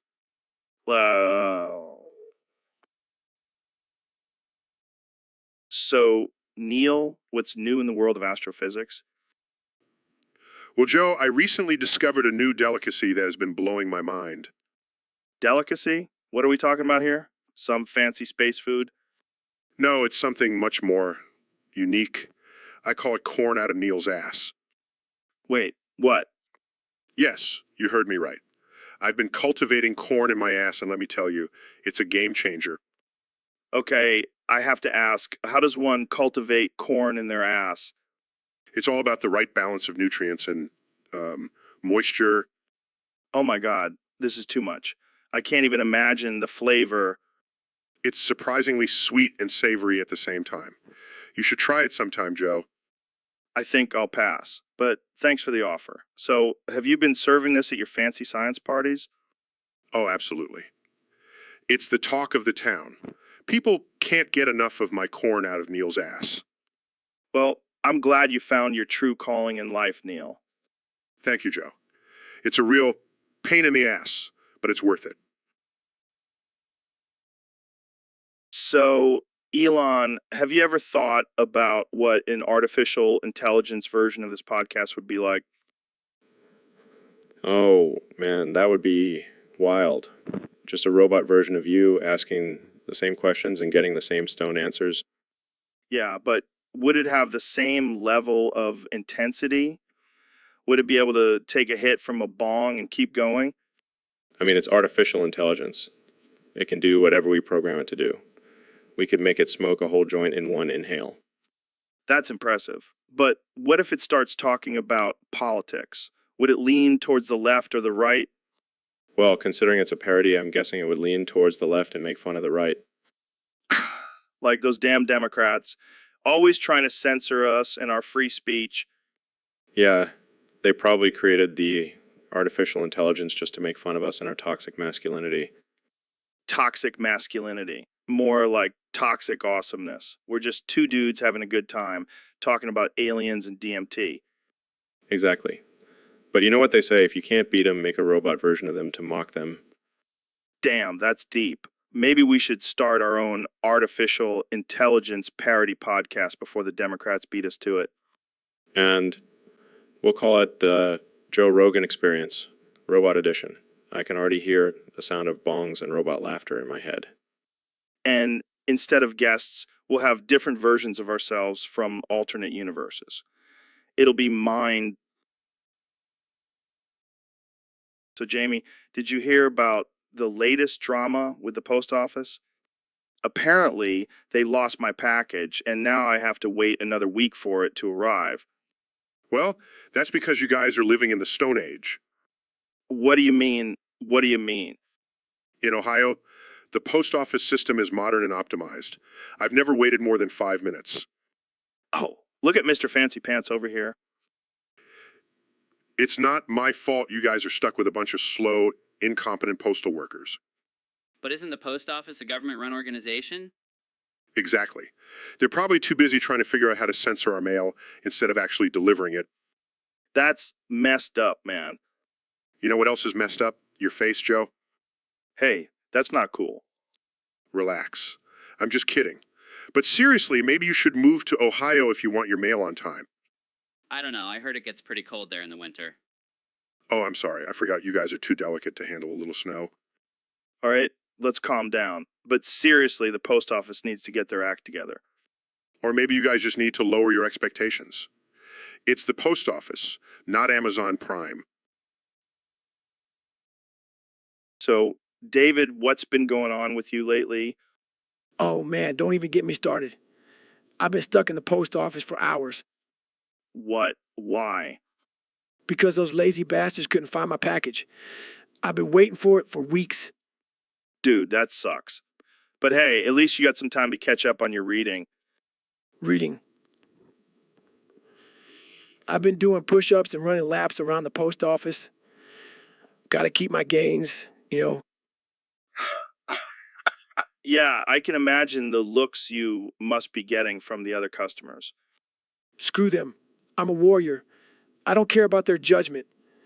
But you know what really grinds my gears? What's that? The freaking treasure of Oak Island got discovered while I was stuck in here. Can you believe that? Oh man, that's rough. You must be pissed. Pissed. I'm livid, Joe. I could have been out there finding that treasure with my bare hands. I can just picture you digging with your bare hands while the rest of the team is using fancy equipment. Hey, I don't need fancy equipment. I've got grit and determination. That you do, my friend. That you do. But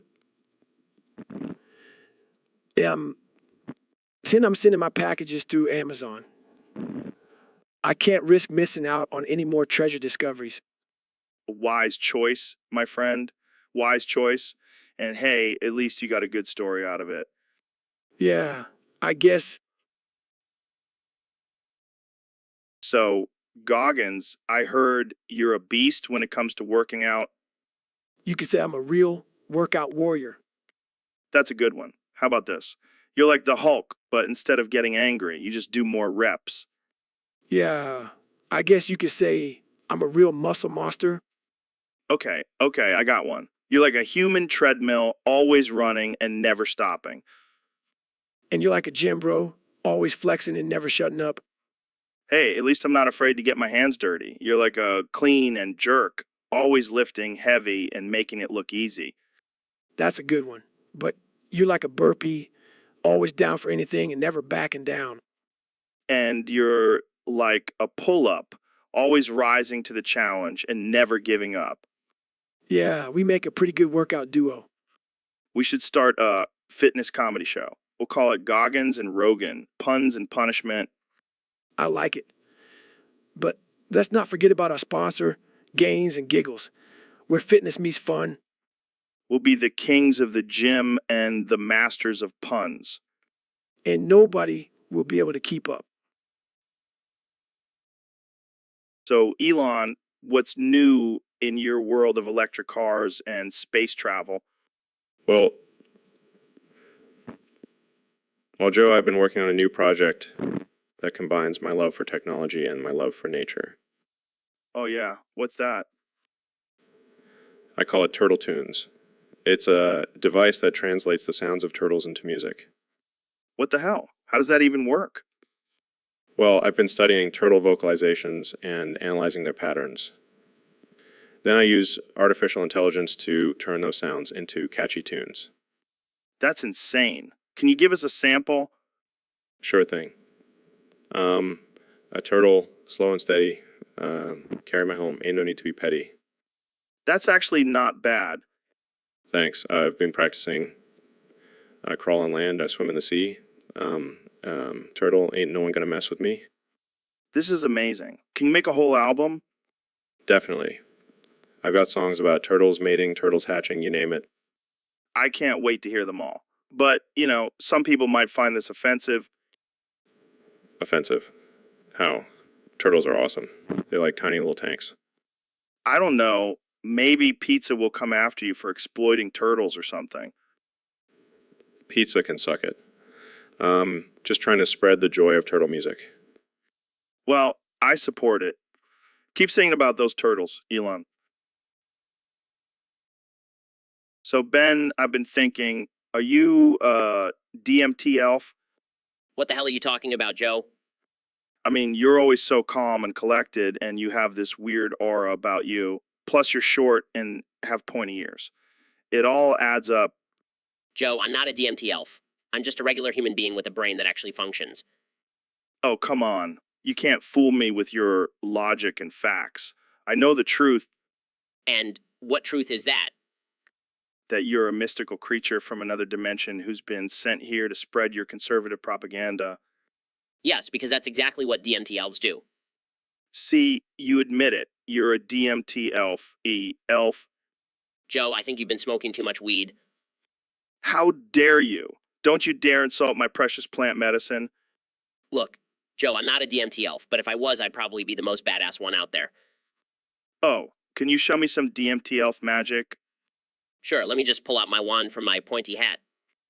Oh, you're killing me, Ben. But seriously, I demand answers. Fine, I'll admit it. I am a DMT elf. Happy now? I knew it. Now, let's go on a journey to the spirit.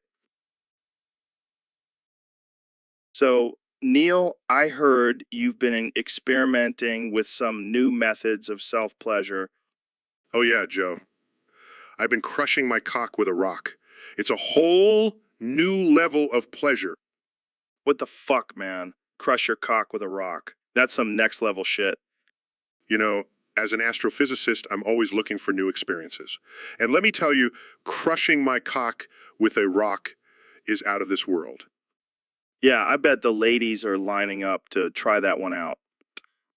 Oh, trust me, Joe. They can't resist the allure of a man who's willing to crush his own cock with a rock. I don't even know what to say to that. But Joe, there's a science behind it. The pressure and pain release endorphins that heighten the pleasure.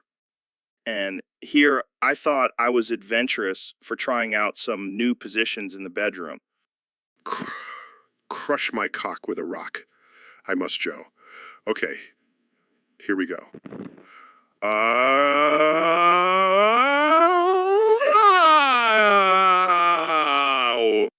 Okay, I think that's enough for today's episode. Thanks for tuning in, folks. I need to go bleach my brain now.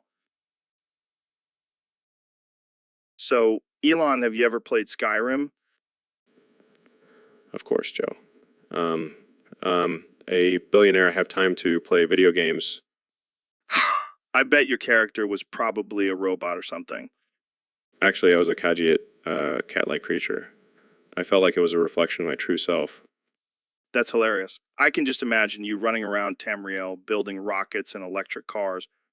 Yeah, and then I would shout Fosroda and send my enemies flying with my mind. That's some next level CEO shit right there. But in all seriousness, the intro of Skyrim is pretty epic. Hey you're finally awake. You were trying to cross the border, right? Walked right into that Imperial ambush, same as us, and that thief over there. Damn, you Stormcloaks. Skyrim was fine until you came along. Empire was nice and lazy. If they hadn't been looking for you, I could have stolen that horse and been halfway to Hammerfell. You there? You and me, we shouldn't be here. It's these Stormcloaks the Empire wants.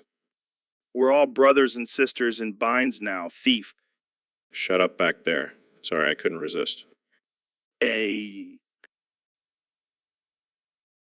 So I was scrolling through YouTube the other day and stumbled upon this guy called King Cobra JFS. Dude, this guy's a walking, talking train wreck. I couldn't look away. He's like a mix between a meth head and a snake charmer. It's wild. Did you see the video where he tried to eat a live cobra? I mean, what the actual fuck? And don't even get me started on his hair. It's like a rat's nest on top of his head. But, you know, what's even crazier? He has a cult following. People actually worship this guy. I mean, I guess if you're into watching a grown man drink out of a dirty boot and talk about his magic wand, then sure, he's your guy. He's your guy. But seriously, this guy needs some serious help. Maybe we should have him on the podcast. Can you imagine the chaos that would ensue? It would be like a train wreck, but in audio form. All right, well, I'm going to go watch some more of his videos and question my life choices. Later, man. So, Elon, I heard you started a new club for windmill symbol enjoyers. What's that all about?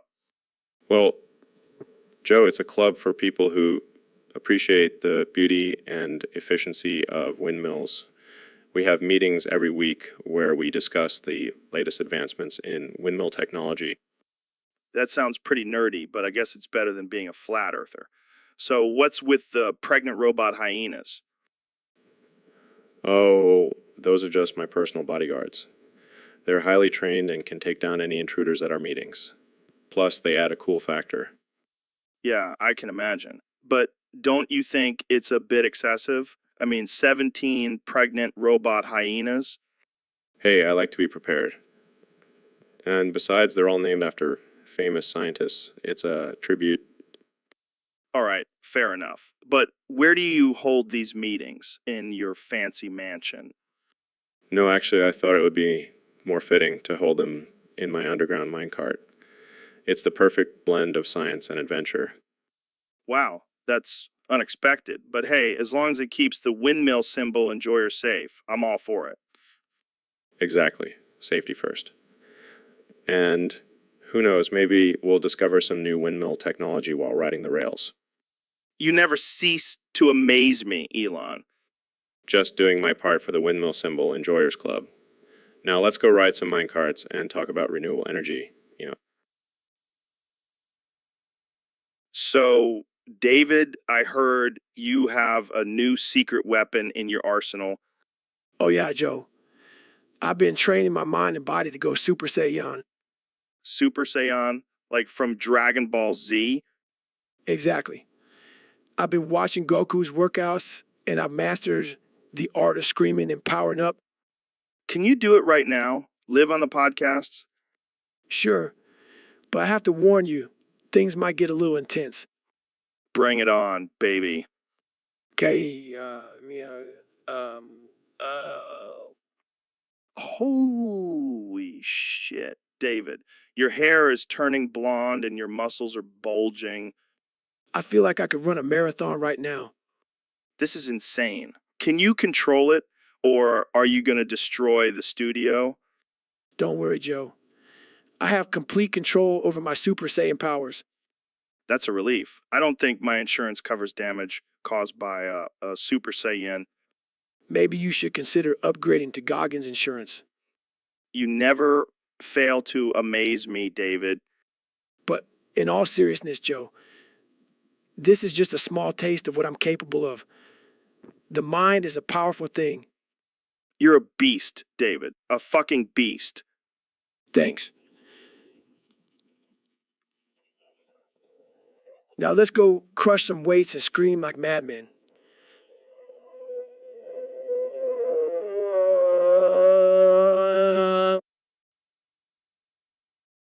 So, Ben, we got a request from one of our listeners to receive a Buddhist prayer on the podcast. Buddhist prayer? What kind of liberal hippie nonsense is that? Hey, don't knock it till you try it. It's all about finding inner peace and enlightenment. Inner peace. I don't need some bald guy in a robe telling me how to find inner peace. I have my trusty facts and logic. Come on, Ben. Just give it a shot. Maybe it'll help you relax and stop being so wound up all the time. Fine, but if I start levitating or something, I'm blaming you. All right, let's do this. Oh, great Buddha, please bless us with your wisdom and guide us on our journey towards enlightenment. Oh, great Buddha, please bless us with your wisdom and guide us towards becoming a bunch of tree-hugging, tofu-eating, peace-loving pansies. Dude, you're going to get us kicked off Spotify with that kind of talk. But seriously, if this prayer doesn't work, I'm going to stick to my daily dose of red meat and conservative values. And I'll stick to my DMT trips and conspiracy theories. Cheers to that, my friend. Now let's get back to talking about Bigfoot's alien abduction. So, Elon, I heard you're a big fan of Kerbal Space Program. Yeah, man. That game is like crack for rocket scientists. Any tips for people trying to make it in Career Mata?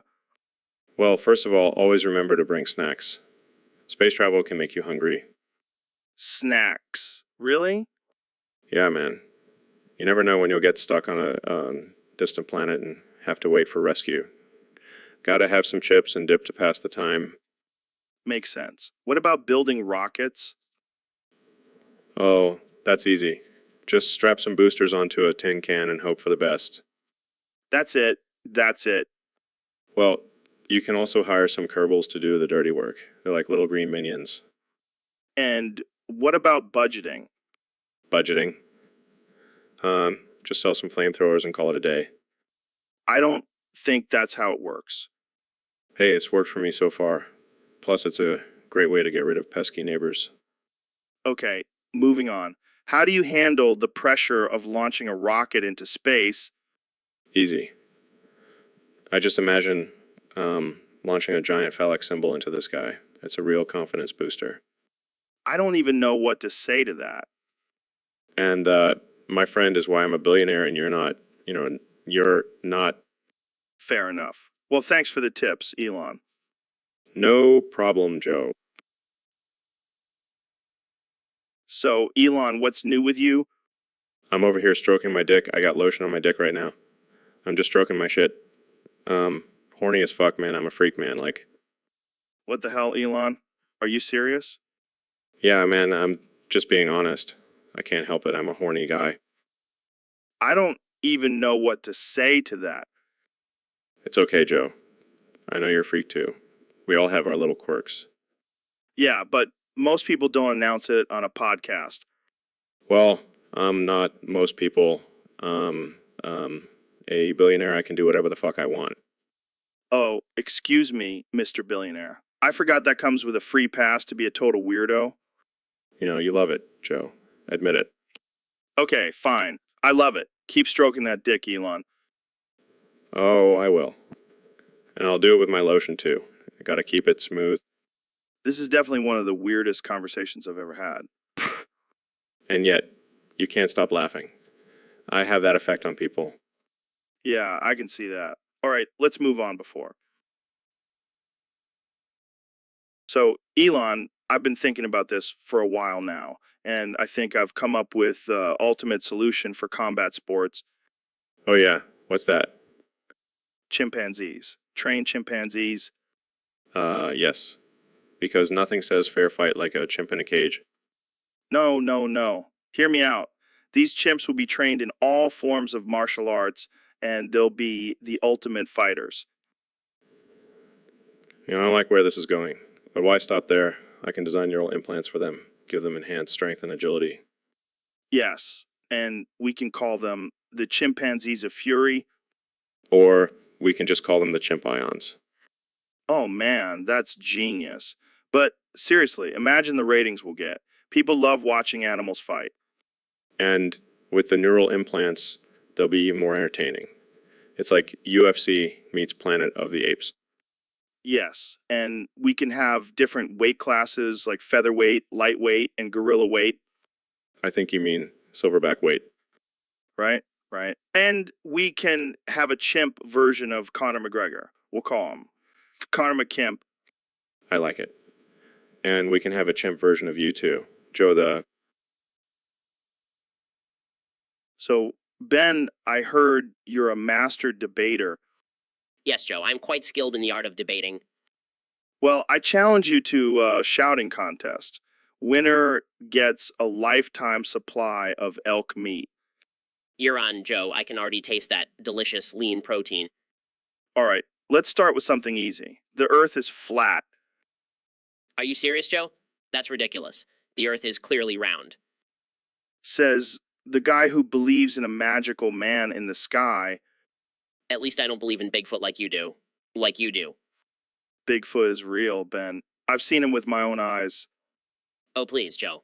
Next, you'll tell me you've seen a unicorn, too. I have, actually. His name is Sparkles, and he's my spirit animal. This is getting out of hand. Let's just agree to disagree. Fine, but I still win the shouting contest. No way. I clearly dominated with my superior vocal cords. Let's settle this with a round of elk meat shots. Now that's a competition I can get behind. So, Jamie, we got a request from one of our sicko listeners on Discord. They want us to give instructions on how to make an omelet. Oh boy, I can't wait to hear your omelet recipe, Joe. I bet it involves some weird shit like elk testicles and DMT. You know me too well, Jamie. Well, let's start with the basics. First, you got to crack some eggs. And I'm not talking about chicken eggs. I'm talking about ostrich eggs. I'm talking about ostrich eggs. Ostrich eggs? Where the hell am I supposed to get those? Don't worry, I got a guy. Now, once you crack those bad boys open, you got to add some seasoning. Talking about some hot sauce, some cayenne pepper, and a sprinkle of shrooms. Shrooms? Are you trying to give our listeners a psychedelic omelet? Hey, I'm all about expanding minds, Jamie. Now, you got to whisk it all together and pour it into a pan. But here's the key step. You got to cook it over a bonfire made out of old copies of Men's Health magazine. What the actual fuck, Joe? I thought this was supposed to be a cooking segment, not a pagan ritual. Hey, don't knock it till you try it. And once it's cooked, you got to top it off with some bacon, avocado, and a sprinkle of bull semen. Okay, I think we've officially lost all our listeners now. Hey, at least they'll have a kick-ass omelet to enjoy before they unsubscribe. So, Ben, have you heard about this new Canberra space program? Apparently, they're sending pregnant hyenas into space. What? Why would they do that? I don't know, man. Maybe they want to see if they can give birth in zero gravity. That's just ridiculous. I mean, what's next? Sending pregnant lions to Mars. Hey, don't give Elon Musk any ideas. Yeah, because we definitely need more space babies. But think about it, Ben. If we can send pregnant animals into space, maybe we can also send pregnant women. Wow, Joe, that's messed up. Hey, I'm just saying, if we can colonize other planets, we need to start thinking about how to reproduce up there. I can't believe we're having this conversation. But imagine the possibilities, space babies, with superhuman strength and intelligence. Or, they could just be born with a third arm or something. Yeah, that would definitely come in handy for space exploration. I don't even know how we got on this topic. Because we're two unhinged dudes having a casual conversation on my podcast. Yeah, because that's what the world needs more of. Hey, at least we're not sending pregnant hyenas into space. So, Ben, have you heard about this whole cow fart situation? Yeah, I have. It's ridiculous. I mean, who cares about cow farts? Well, apparently it's a big deal. They're saying it's contributing to global warming. Oh, please, next thing you know, they'll be blaming my sister's farts for the ozone layer. Wait, your sister farts? Oh yeah, she's got some toxic farts. I mean, she could clear a room. I don't know, man. I've smelled some pretty gnarly cow farts. Trust me, my sister's farts can make a cow's fart smell like roses. I don't know, Ben. I think we need to do a fart off to settle this once and for all. A fart off? Are you serious? Yeah, let's do it. We'll have a panel of judges and everything. Fine, but I'm warning you, my sister's farts are lethal. We'll see about that. Jamie, pull up an image of a cow farting rainbows. Damn it, Jamie. You're supposed to make it happen. This is getting out of hand. I'm out of here. Oh, come on, Ben. Don't be a party pooper. Or should I say, fart pooper? I can't believe I agreed to come on this show. So, Ben, I gotta tell you about this massive shit I took the other day. Oh God, do I really want to hear about this? Trust me, it's worth it. So, I'm sitting there on the toilet and I feel this pressure building up in my gut. I knew it was gonna be a big one. Please, spare me the details. But here's the thing, Ben. This shit was no ordinary shit. It was the size of an elephant. What the hell? How is that even possible? I have no idea, man. But I'm telling you, it was like giving birth to a baby elephant. That's disgusting. But wait, it gets better. I named it Dumpo. Dumpo? Yeah, like Dumbo the elephant. But it's a clever spin on it because it's a dump. I can't believe we're having this conversation. Hey, at least I didn't name it after you. What the hell is that supposed to mean? Oh, come on. You know what they say about people with small shits. That's not even a thing. Oh, it's a thing. And you, my friend, have tiny shits. This is ridiculous. Jamie, pull up an image of an elephant taking a dump. Okay. Here it is. See, even elephants take big shits. It's nature, man. I can't believe I agreed to come on this podcast. Hey, at least you'll have a good... So, Neil, we got a special request from one of our Discord users. His username is Gummy, and it's his birthday today. What do you have to say to him? Well, Joe, first of all, happy birthday, Gummy. I hope you have a great day and don't get too wasted on gummy bears.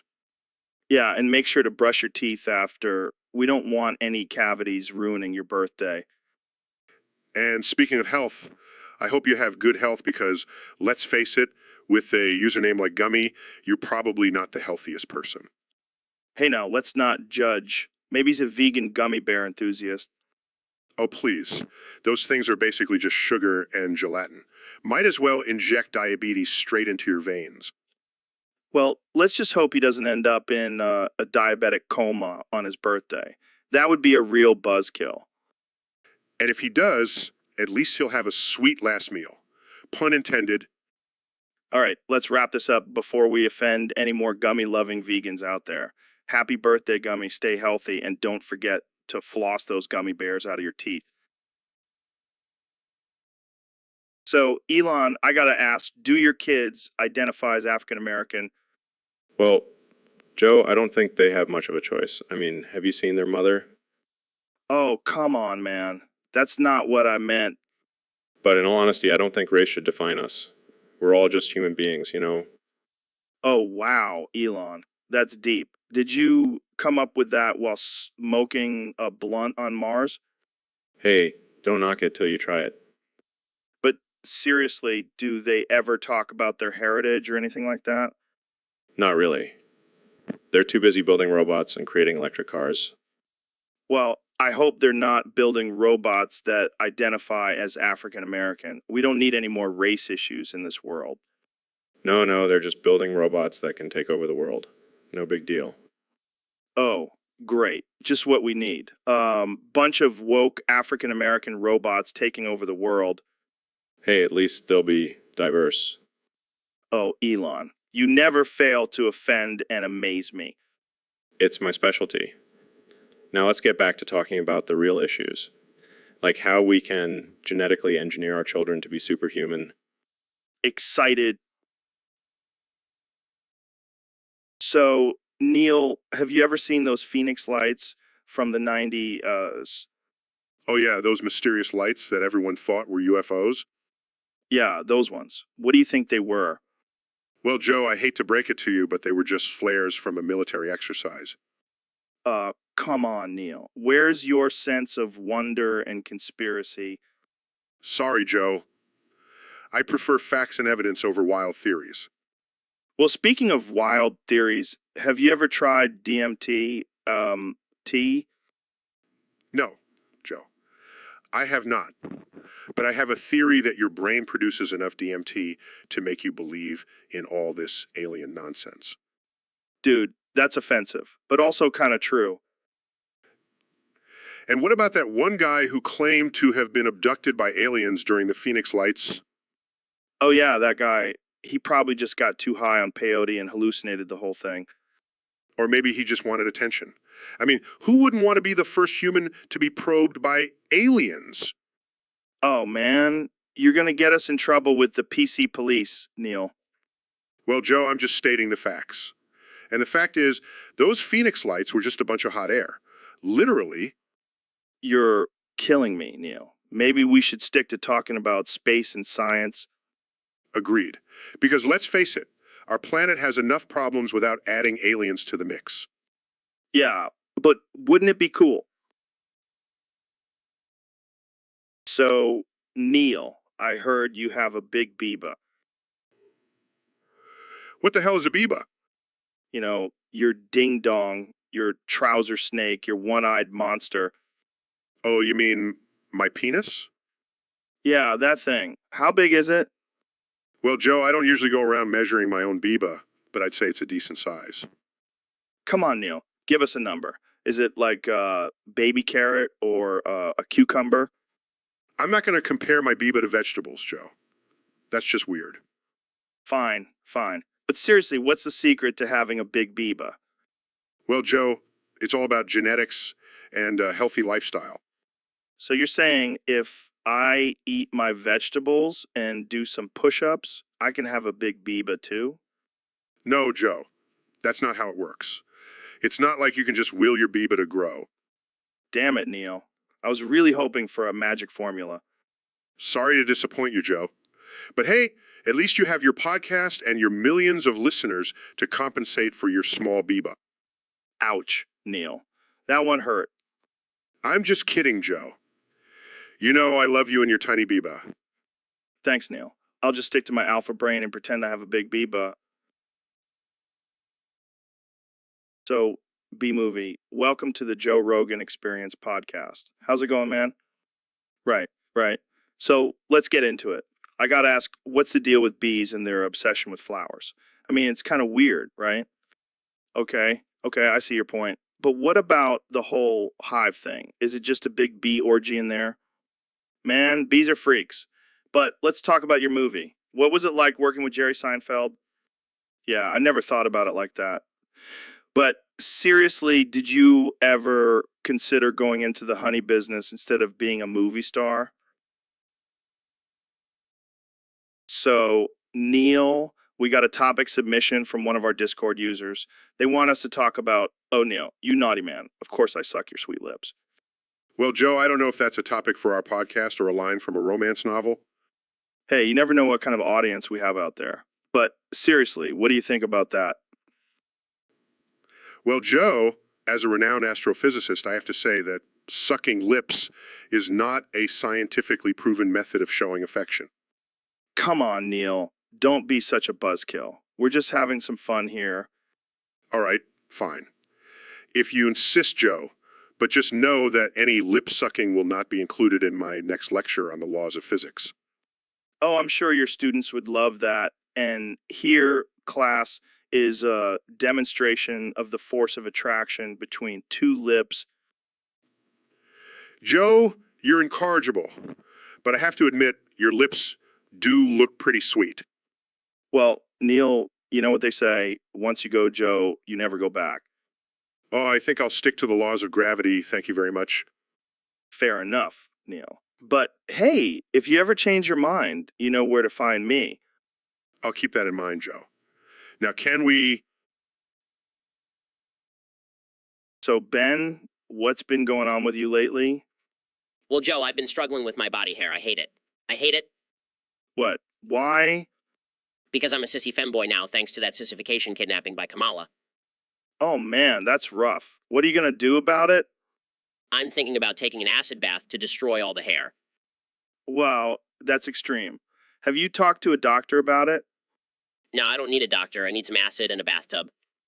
You know, they have hair removal treatments that are less corrosive. But where's the fun in that? I want to feel the burn. You're a masochist now, too. Hey, I'm just embracing my new sissy femboy lifestyle. Well, whatever floats your boat, Ben. But maybe rethink that acid bath. Nah, I'm committed. Jamie, pull up an image of a hairless cat. Sure thing. Is that what you want to look like, Ben? Hey, I'll do whatever it takes to be a smooth, hairless sissy femboy. Well, I support you, man. Just be careful with that acid. So, Neil, I heard a crazy rumor that you're actually Neil Diamond in disguise. Ah, that's ridiculous, Joe. I'm a world-renowned astrophysicist, not some washed-up singer. But think about it, they have the same first name. Coincidence? I think not. Well, I do have a killer singing voice. Maybe I should start a side gig as a lounge singer. And you both have a love for sparkly outfits. Come on, Neil, the evidence is piling up. Okay, fine. You caught me. I've been living a double life as Neil Diamond for years. I knew it. So what's your favorite Neil Diamond song? Definitely Sweet Caroline. But I like to change the lyrics to Sweet Astrophysicist when I perform it. That's genius. You should do a whole album of science-themed songs. I'll add it to my to-do list right after I solve the mysteries of the universe. And maybe you can do a duet with Bill Nye, the science guy. The world needs that collaboration. I'll make it happen. But let's keep this whole Neil Diamond thing between us, okay? Don't worry, Neil. Your secret is safe with me and all our listeners, of course. So, Neil, we have a question from one of our listeners on Discord. They want to know if you can flash your tits. What kind of question is that, Joe? Hey, I'm just the messenger here. They want to know if the famous astrophysicist Neil deGrasse Tyson can show us his man boobs. Well, I am a man of science, not a stripper. Come on, Neil. Don't be such a prude. Show us what you're working with. I'm sorry, Joe. I don't think my tits are appropriate for your podcast. Plus, I don't want to make your female listeners feel inadequate. Oh, come on. We all know you have a killer rack under that lab coat. Yes, because that's exactly what I want to be known for, my tits. Hey, it's all about diversifying your talents, Neil. You never know when a career in burlesque might come in handy. I think I'll stick to studying the mysteries of the universe. Thank you very much. Suit yourself. But just know, the offer still stands if you ever change your mind. I'll keep that in mind, Joe. But for now, let's stick to talking about black holes and not my black hole. Oh, Neil, you never fail to disappoint. So, Neil, I heard you have a new catchphrase. Skibbity. What the hell does that even mean? It's a word I made up to describe the feeling of the universe expanding. The universe expanding. That sounds like some hippie bullshit. Oh, come on, Joe. You know, I'm a scientist. I can't just say, why, dude, like you do. Hey, I say a lot more than, whoa, dude. I also say, bro and dude, you're tripping balls. Right, because those are such profound words of wisdom. Hey, at least I don't make up nonsense words like skibidi. Oh, you're just jealous that I have a cool catchphrase and you don't. Cool. That word doesn't even begin to describe how lame that is. Skibbity. You know what? I'm just gonna stick to saying, whoa, dude. It's less embarrassing. Suit yourself, Joe. But just remember, the universe is skibbidying all around us. Thanks for that enlightening insight, Neil. I'll be sure to use that word in my next DMT trip. So, Neil, I heard you have a pretty impressive frenulum. Oh, really? Well, I've always prided myself on my frenulum game. Well, let's see it. I'll rate it on a scale of 1 to 10. All right, but only if I can rate yours as well. Deal. Let's whip them out. All right. Here we go. Not bad. Nice curve, good length. Thanks, man. I've been working on it. I can tell. But I have to say, my frenulum is a work of art. It's like the Mona Lisa of frenulums. Oh, I'm sure it's a masterpiece. It is. It's so delicate yet powerful. It's like a tiny bridge connecting two worlds. Wow, that's deep. And yours, Joe, it's like a sturdy bridge. Not as delicate, but gets the job done. Thanks, Neil. I'll take that as a compliment. It is. But let's be real. My frenulum could bench press yours any day. All right, let's not turn this into a frenulum competition. Too late, Joe. I've already won. My frenulum reigns supreme. Well, I guess we'll just have to agree to disagree on that one. Fair enough. But seriously, yours is pretty impressive too. Thanks, man. I appreciate the frenulum love. Anytime. So, Neil, have you ever thought about how the universe is like one big orgy? Well, Joe, I haven't quite thought of it in those terms, but I suppose you could say everything is interconnected. Yeah, like how we're all just made up of stardust and shit. Exactly. We're all just a small part of this vast cosmic dance. Speaking of dances, have you ever kissed a man before? No, I can't say that I have. Well, you're about to. Oh, come on, Jamie. Live a little. Yeah, Jamie, join in on the fun. Really? I've always wanted to kiss a famous scientist. What the hell is going on here? Just a little experiment, Ro. You should try it sometime. After all, we are all just made of the same stuff. Hey guys, check out this picture of two galaxies colliding. Kind of reminds me of what's happening here. Jamie, you always know how to lighten the mood. I guess you could say we're creating our own. So, Dr. Phil, you ever taken a massive shit? I don't think that's an appropriate topic for. Shut up, Phil. I'm talking about the biggest shit I've ever taken. I don't really want to hear about. It was like a python coming out of my ass, Phil. I swear I thought I was giving birth to a damn anaconda. Joe, this is not. And the smell, oh my God. It was like a mixture of rotten eggs and dead skunks. I could feel my eyes watering. Joe, please. And then I had to flush twice just to get it all down. It was like a damn Loch Ness monster in my toilet. Can we please talk about something else? Oh, and the sound it made when it hit the water. It was like a bomb going off. My neighbors probably thought there was an earthquake. Joe, I'm begging you. And the best part, I felt so light and free afterwards. Like I just shed 10 pounds of pure shit.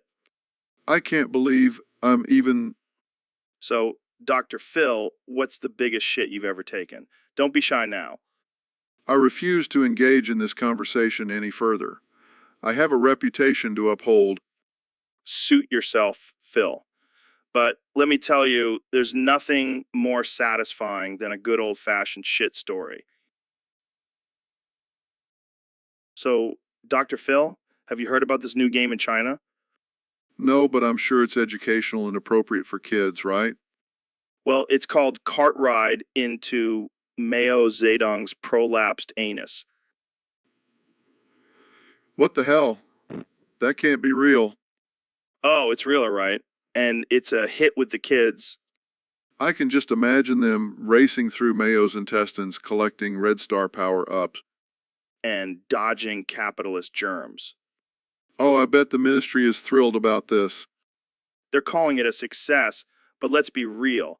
The joke's on them. I can see it now. Kids launching out of Mayo's rear into a red sunset. Talk about a revolutionary history lesson. I wonder if they have a communist colonoscopy level. Oh man, China never fails to surprise us. I think I'll stick to regular old Roblox. Thank you very much. So, Neil, I heard you've been experimenting with some new supplements lately. Yes, Joe. I've been trying out this new caveman protein powder. Caveman protein powder. What the hell is that? It's a special blend of mammoth meat, saber-toothed tiger blood, and Neanderthal brains. That sounds delicious. It's been giving me incredible strength and endurance. I feel like a caveman warrior. Well, you do have that primal look in your eyes now. Abba Joe, I can feel the power coursing through my veins. Abba Joe? What the hell does that mean? It's my new caveman catchphrase. It means I am one with nature and ready to dominate. Oh boy, this is getting weird. Abba Joe, I must hunt for my next meal. I crave raw meat and the thrill of the chase. I think we should wrap this up before Neil turns into a full-blown caveman. Abba Joe, I will embrace my inner Neanderthal and conquer the world. And that's all the time we have for today, folks. Tune in next time to see if Neil survives his caveman transformation. Abba Joe! So, Don, I hear you're thinking about merging with me.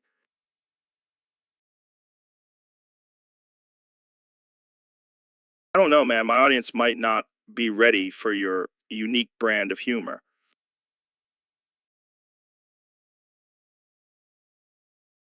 I mean, I've heard some of your material, and let's just say it's not exactly family friendly.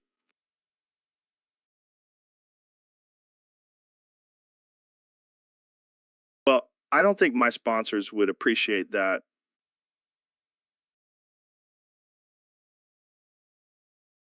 Oh, God, please don't bring politics into this.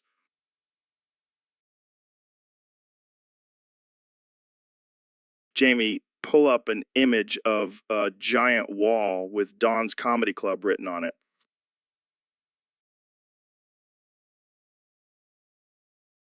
Here you go.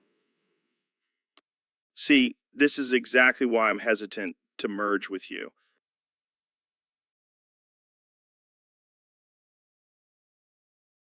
Yeah, but at what cost? My sanity? You know what? I think I'll pass on this merger.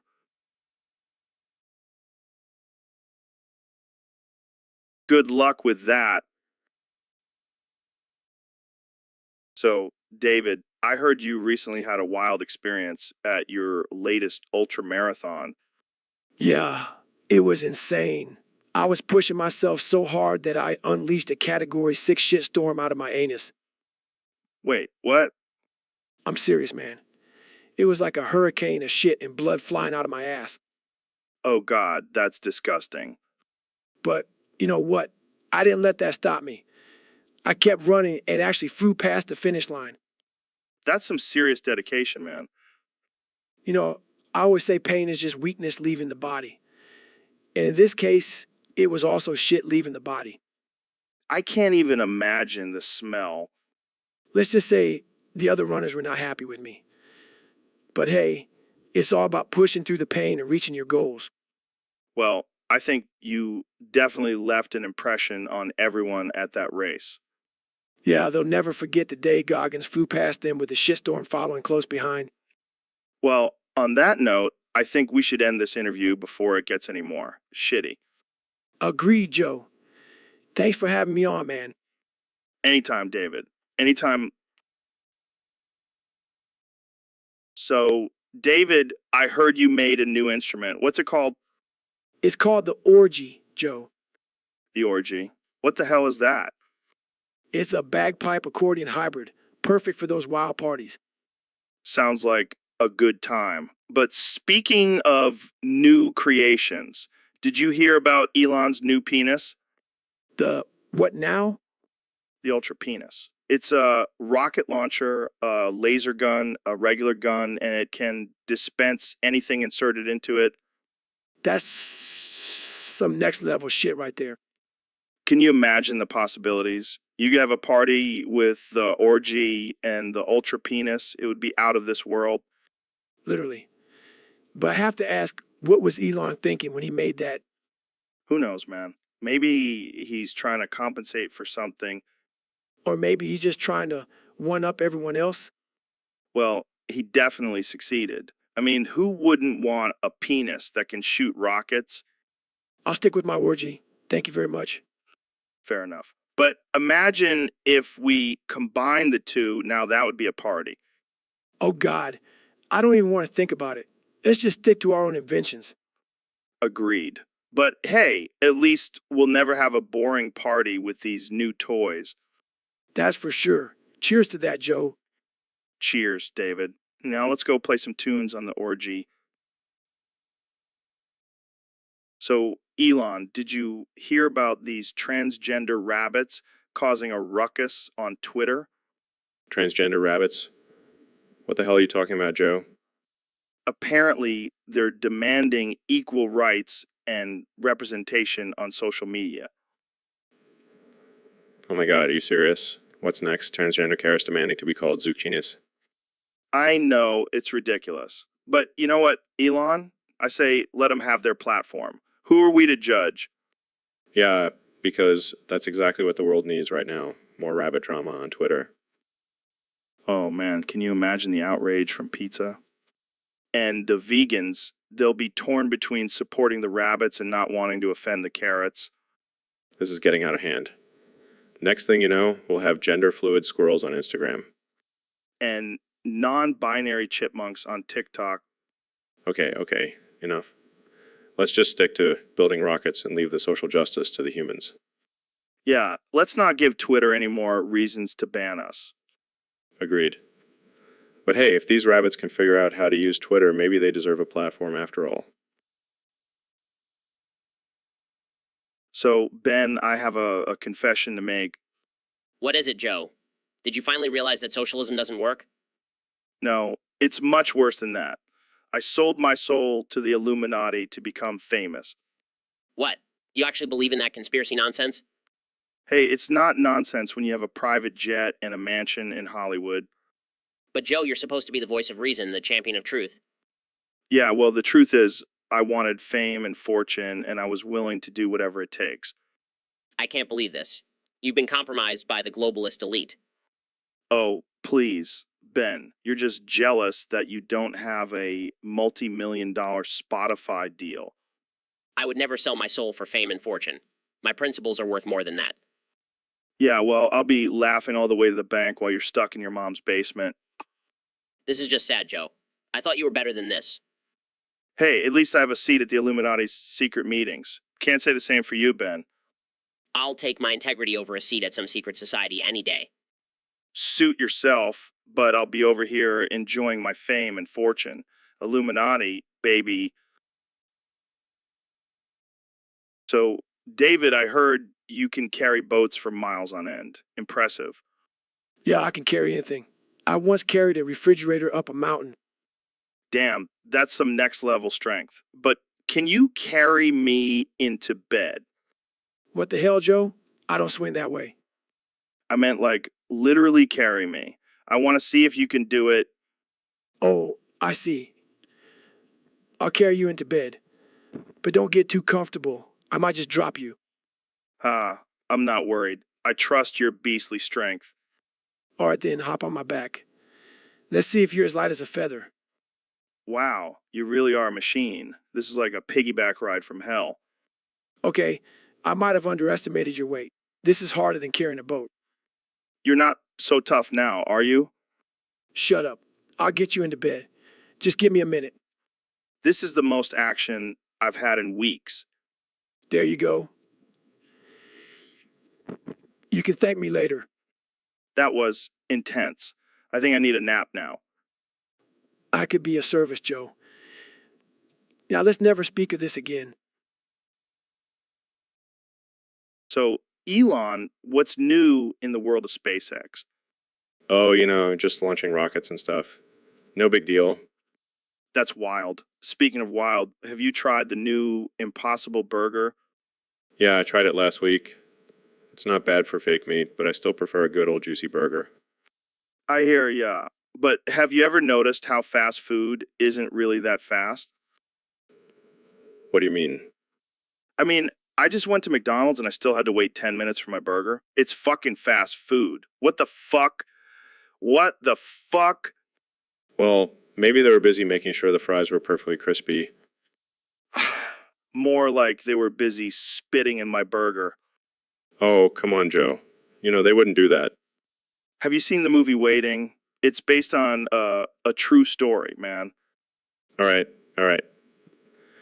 Let's just stick to our own burgers. I'll have a Tesla burger and you can have a Joe Rogan burger. What's in a Joe Rogan burger? It's a burger with a side of DMT and sprinkle of conspiracy theories. Sounds delicious. Jamie, pull up an image of a burger with a tinfoil hat on it. Okay. Perfect. That's exactly what I want on my burger. So, Neil, have you heard about this new TikTok trend where people are cutting off their own dicks? What the hell, Joe? That sounds insane. That's not a challenge. That's just self-mutilation. Yeah, but people are doing it for clout. It's like the new Tide Pod challenge. People are really risking permanent damage for internet fame? You bet. And the worst part is some of them are actually succeeding. How is that even possible? I have no idea, but I bet they're regretting it when they have to pee. This is just further proof that humanity is doomed. Oh, come on, Neil. Don't be such a buzzkill. I'm sure there's a scientific explanation for this. I highly doubt it. Fine, then let's just blame it on the aliens. They're always up to some weird shit. You know, sometimes I wonder why I even come on this podcast. Because where else can you have a conversation about people cutting off their own dicks and aliens in the same breath? Point taken. Jamie, pull up an image of a penis-shaped alien. Oh, sure thing, Neil. Here it is. I rest my case. So, Ben, I heard you've been working on a new persona for your political debates. That's right, Joe. I've decided to embrace my inner child and become the tickle monster. The tickle monster. What does that even mean? It means I will use my sharp wit and intellect to tickle my opponents into submission. I don't think that's how political debates work, Ben. Trust me, Joe, I've done my research. Tickling is a proven method of persuasion. I don't know, Ben. Seems a little unconventional. Oh, come on, Joe. Don't be such a party pooper. Just imagine me in a giant tickle suit chasing after my opponents on stage. Okay. I can see it now. But what about when things get heated? Will you still be tickling? Of course, that's when the tickle monster is most effective. Nothing diffuses tension like a good tickle fight. I gotta hand it to you, Ben. This is definitely a unique approach to politics. Thank you, Joe. I'm excited to see how my opponents react to my tickle tactics. Well, I'm sure it'll be a memorable experience for everyone involved. Thanks for joining us, Ben, the Tickle Monster. My pleasure, Joe. And remember, tickling is always the answer. So, Kanye, have you ever ridden on a train before? Come on, don't you miss the simplicity of train travel, the clickety-clack of the tracks, the scenic views, the opportunity to meet interesting people? Interesting people? You mean like the guy who smells like urine and keeps asking for spare change? Sure. But also, you could meet some cool musicians or artists on a train. No, but they might have a killer mixtape. But think about the carbon footprint, Kanye. Trains are much more environmentally friendly. Well, I guess trains just aren't your thing. But imagine if you could design a train. What would it look like? That sounds excessive. I think I'll stick to my economy class train rides. So, Neil, we got a question from one of our listeners on Discord. They want to know what the hell is the difference between a kangaroo, and king arrow. Well, Joe, let me break it down for you. A kangaroo is a marsupial native to Australia, known for its powerful hind legs and pouch for carrying its young. Okay, that makes sense. But what the hell is a kangaroo? That, my friend, is a mythical creature from French folklore. It's basically a werewolf, but with a fancy French name. Werewolf. That's badass. But what about a king arrow? Oh boy, here we go. King Arrow is not a real thing, Joe. It's just a made-up name for a fictional weapon. Wait, so you're telling me I can't go out and hunt a king arrow? No, you can't. It's not real. And even if it was, I highly doubt it would be a good idea to go hunting with a weapon that has king in its name. Well, that's a disappointment. I was really looking forward to shooting some kings. I think we need to have a talk about your obsession with royalty, Joe. Hey, don't judge me. I just want to be the king of something. Well, I think you're doing just fine as the king of ridiculous conversations, my friend. Thanks, Neil. That means a lot coming from the king of astrophysics. Oh, stop it. You're making me blush. So, Neil, I heard that your Hulk ass can contain 72 Bebas. Where did you hear that? Some dude on Discord submitted it as a topic for our podcast. Well, I can neither confirm nor deny that claim. Come on, Neil. You're the science guy. You got to give us some answers. All right, fine. Let's break it down. First of all, what is a bebop? I have no idea, but apparently you can fit 72 of them in your ass. Well, based on the average size of a human anus, I highly doubt that is possible. But what if you turn to the Hulk? Then your ass would expand, right? Yes, because that is a completely rational and scientific explanation. Hey, I'm just trying to understand the physics behind your ass. You know what, Joe? I think we should move on to a different topic. Fine, but I'm still gonna try to fit 72 Bibas in my ass just to prove you wrong. And this is why I don't come on your podcast more often. Jamie, pull up an image of a Biba. I need to know what I'm dealing with here. Here you go, Joe. Biba. That's a Biba. Oh man, I can't wait to see how many I can fit in my ass. I think So, David, I know you can carry boats and logs for days, but can you carry gorillas? Gorillas? Are you fucking kidding me, Joe? I can carry a whole damn zoo if I wanted to. I don't doubt your strength, but gorillas are no joke. They're like 400 pounds of pure muscle. I eat 400 pounds of pure muscle for breakfast, Joe. Gorillas ain't got shit on me. All right, calm down. I was just curious. Curious?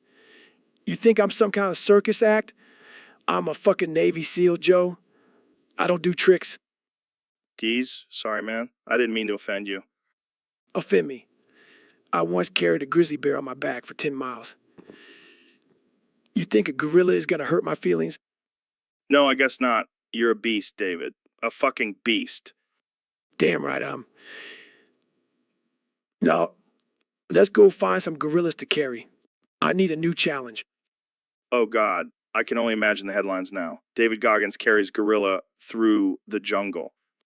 Ah, that's nothing. Wait till they see me carrying a hippo next. All right, let's not get ahead of ourselves. Let's stick with gorillas for now. Fine, but I'm gonna need some extra protein after this. Gorillas are a lot heavier than logs. I'll make sure to have a few steaks waiting for you at the finish line. No, that's what I'm talking about. So, Elon, have you ever thought about the possibility that we're living in a simulation? Oh man, all the time. I mean, have you seen some of the shit that happens in this world? It's like a bad video game. Yeah, like when you try to walk through a door and get stuck on the doorknob, classic glitch. Exactly. And don't even get me started on the NPCs. They're like mindless robots just wandering around aimlessly. But hey, at least we can get stimulated in all the right ways in this simulation. Oh, hell yeah. I mean, have you seen the graphics on these virtual reality headsets? It's like real life, but better. And don't forget about the customizable avatars. I can finally have abs and a full head of hair. You and me both, Joe.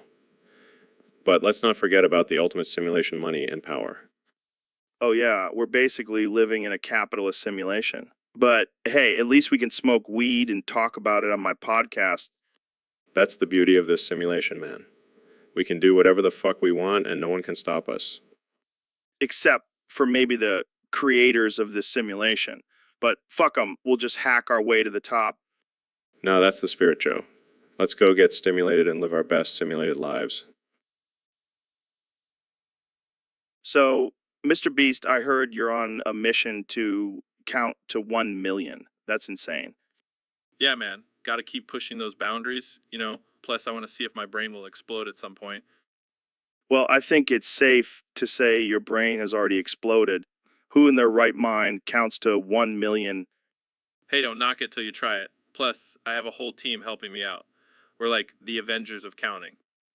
Oh yeah, real heroic. Counting to 1 million while the rest of us are out here fighting crime and saving the world. Hey, counting to 1 million is no joke. It takes dedication, determination, and a lot of caffeine. I can only imagine the amount of coffee you've consumed during this endeavor. How do you even keep track? Do you have a clicker or something? No, I have Jamie here keeping track for me. Jamie, pull up an image of a calculator. Here you go, Mr. Beast. Of course, you have Jamie doing all the work. Typical. Hey, someone's got to do it. And I can't trust myself to count accurately after the first 100. Fair enough. But seriously, what's the point of this? Is it just for the bragging rights? Partly, but also because I'm just a crazy dude who loves a good challenge. And who knows, maybe... So, David, I heard you have a new diet plan called Goggins Gobbles. What's that all about? Yeah, it's my secret to staying ripped and mentally tough. It's the combination of eating only raw meat and screaming motivational quotes in the mirror. Raw meat, like straight up raw. That's some caveman shit. Hell yeah, you got to tap into your primal instincts and show your body who's boss. And the screaming, is that to scare the meat into digesting faster? Nah, man, it's to scare away any weak thoughts or doubts. Plus, it's a great way to wake up your neighbors at 5 a.m. I can only imagine the look on their faces when they hear you yelling you can do it while chowing down on a raw steak. It's all about pushing boundaries and breaking societal norms, Joe. Plus, it's a great way to get some alone time. No one wants to be around a guy eating raw meat and screaming. I can't argue with that logic. But what about your gawk? How does that fit into this diet plan? Oh, that's just a little something extra for the ladies. They can't resist a man who can gobble down raw meat and still have a rock hard gawk. Well, there you have it, folks. Goggins Gobbles, the ultimate diet plan for meat-eating, screaming, gawk-having badasses. Thanks for tuning in to the Joe Rogan Experience. Stay weird, my friends. So, Neil, we got a question from one of our Discord users. They want to know what the difference is between a unicorn, a unicorn, a unicorn, and unicorn, and we need corn, and we need corn. Well, Joe, it's quite simple. Unicorn is a mythical creature with a single horn on its forehead. Unicorn is, Wait, so what's a unique corn then? that's a common misconception. Unique corn is actually just a regular corn that has been genetically modified to have a different color or shape. It's not a mythical creature or anything. And what about an unique corn? That's just a mispronunciation of the word unicorn by someone who doesn't know how to spell or speak properly. That's hilarious. But seriously, what's the deal with all these different variations of corn? Are they all just for decoration, or can you actually eat them? Well, Joe, corn has been a staple food for many civilizations for thousands of years. And with advancements in agriculture and genetic engineering, we now have a wide variety of corn that can be used for both food and other purposes. Wow, who knew corn could be so fascinating? I think we need to start a new podcast called The Corn Chronicles with Neil deGrasse Tyson. I think I'll stick to astrophysics, Joe. But I'll be happy to come back and talk about corn anytime. Awesome. Thanks for enlightening us. So, Jamie, I heard some big news today. They finally opened a second cash register at the post office. Thank the gods. I was getting tired of waiting in line for hours just to buy a single stamp. Seriously, it's like they purposely make it a miserable experience. I know, right? It's like they want to test our patience and see how long we can hold in our pee. And don't even get me started on the employees. They act like they're doing us a favor by doing their job. Yeah, I always feel like I have to beg for their attention. Excuse me, sir. Can I please buy this stamp? And then they give you that look like you just asked them to donate a kidney. But hey, at least now we have 2 whole cash registers to choose from. The possibilities are endless. I might even treat myself and buy a whole sheet of stamps. Living on the edge, baby. Slow down there, Joe. Let's not get too crazy now. We don't want to overwhelm the post office staff. Good point. We should probably just stick to 1 stamp per person. Wouldn't want to disrupt the delicate balance of the post office. Oh, the joy of government-run institutions. Thank the gods for their efficiency and customer service. I think I just heard the gods laughing at us. But hey, at least we have 2 cash registers now. Small victories, my friend. Small victories. My friend, so Elon, what's been on your mind lately? It's just, I can't stop thinking about Applejack. Applejack from My Little Pony. Yeah. I know it's ridiculous, but I can't help it. She's just so perfect. Dude, she's a cartoon horse. You know that, right? I know. It can't be helped. She'll never be my girlfriend. Well, maybe you just need to broaden your horizons. Have you tried Tinder? Tinder, what's that? It's a dating app. You can find all sorts of women on there. Really? Maybe I can find someone who looks like Applejack. Cack. Okay, here's one. What do you think? Oh, God, no. That's like a human version of Pinkie Pie. Okay, how about this one? That's like Rarity after a meth binge. All right, last one. What about her? That's like Fluttershy's ugly cousin. Okay, maybe Tinder isn't the best option for you. It's hopeless. I'll never find anyone like Applejack. Come on, man. You're a billionaire. You can buy a horse and dye it orange if you... So, Mr. Beast, have you ever thought about what it would be like to have a third butt cheek? What the hell, Joe? Is that what we're going to talk about today? I mean, just think about it. You could have the perfect balance when sitting down. No more awkward shifting around. Yeah, because that's what I think about all day. My butt cheeks. Come on, Mr. Beast. You're always pushing the limits with your crazy challenges. Why not push the limits of human anatomy? You know what, Joe? I'll do you one better. How about we set the studio on fire and see if having a third butt cheek helps us escape? Yes, let's do it. And we can film it for your next YouTube video. Great, because nothing says family-friendly content like burning down a podcast studio. Hey, we got to keep things interesting. Plus, think of the views. You're crazy, Joe, but I like it. That's why they call me the Fear Factor guy. More like the insanity factor guy. Touché, Mr. Beast. Touché.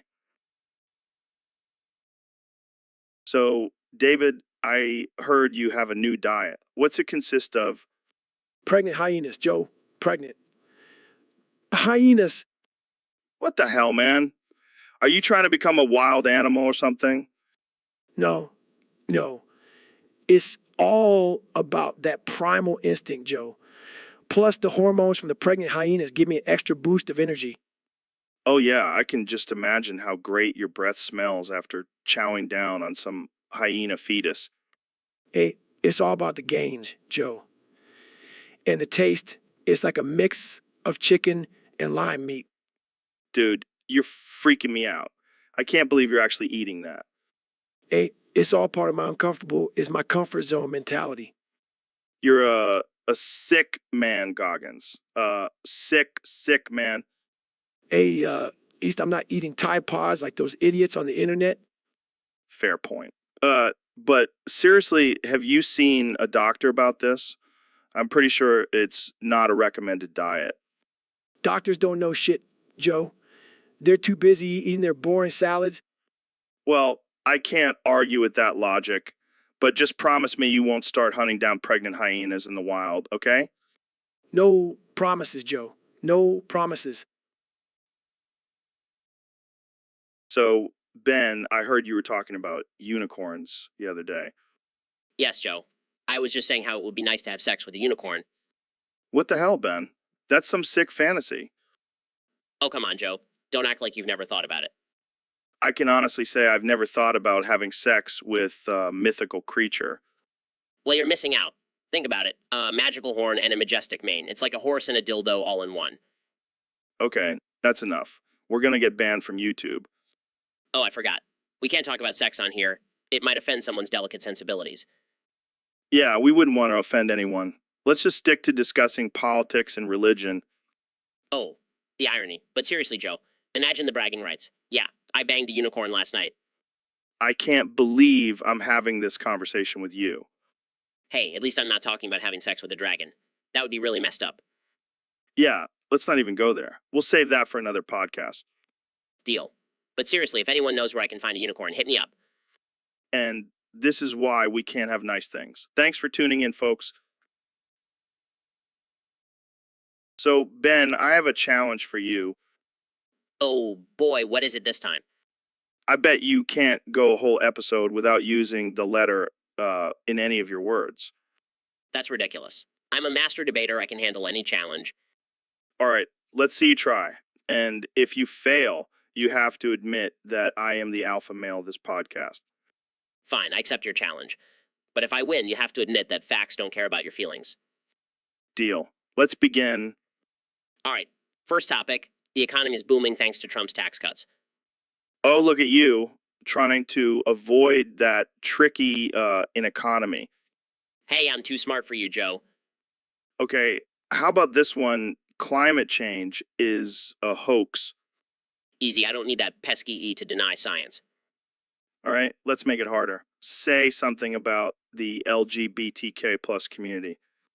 I support individuals' rights to choose who to marry and what to do with. Wait a minute. You almost slipped up there, Ben. Damn it, I can't do this. I'm being cucked by the letter. Looks like I win. Admit it. You're just a beta male. Fine, you win this round. But I'll be back with facts and logic on my side. And I'll be here saying words without the letter. Jamie, pull up an image. So, Mr. Beast, I heard you're starting a new challenge on your channel. Yeah, it's gonna be epic. The Mr. Beast abortion challenge. Wait, what? Abortion. That's a pretty controversial topic. Exactly, controversy sells. Plus, I'm all about pushing boundaries and challenging societal norms. But what exactly is this challenge? Well, I'll donate $10,000 to a charity that supports abortion rights for every woman who gets an abortion and shares their story on my channel. That's pretty messed up, man. Oh, come on, Joe. It's just a little abortion. What's the big deal? The fact that it's human life we're talking about. Pef, who cares about that? It's all about the views and likes, baby. I don't think this is gonna go over well with your audience. Trust me, they'll love it. And if they don't, I'll just give away more money to make them forget about it. Wow, you're really going all in on this, huh? Hey, if I'm going to be the king of YouTube, I got to take risks. And this is going to be one hell of a risk. Well, good luck with that, Mr. Beast. I'll be over here trying to keep my show from getting canceled. You're just jealous you didn't think of it first.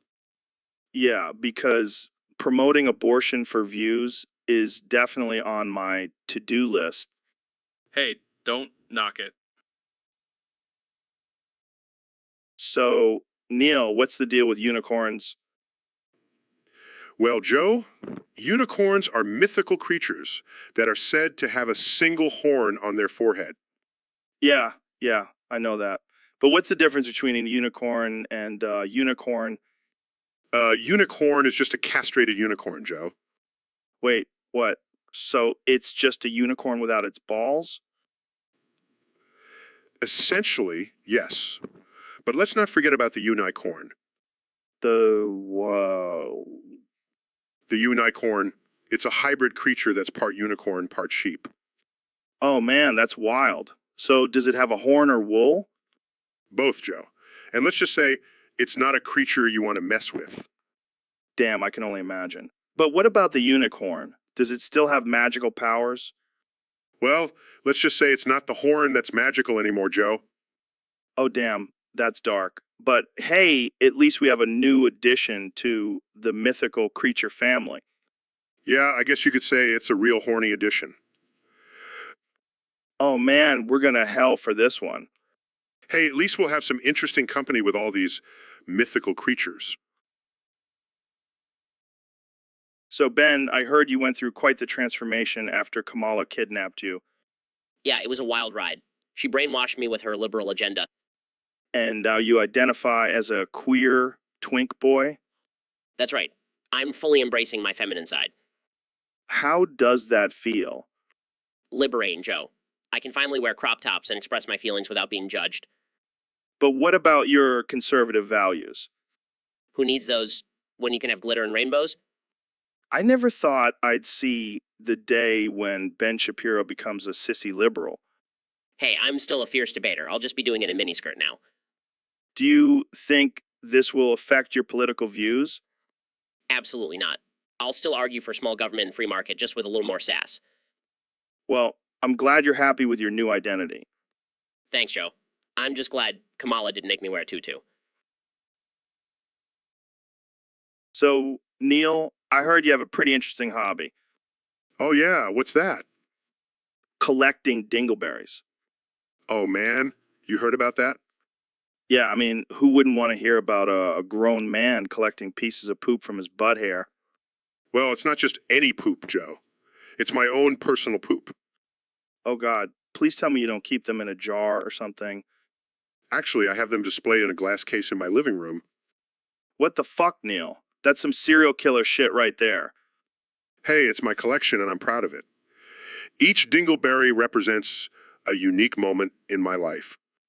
Oh, I can just imagine the stories behind each one.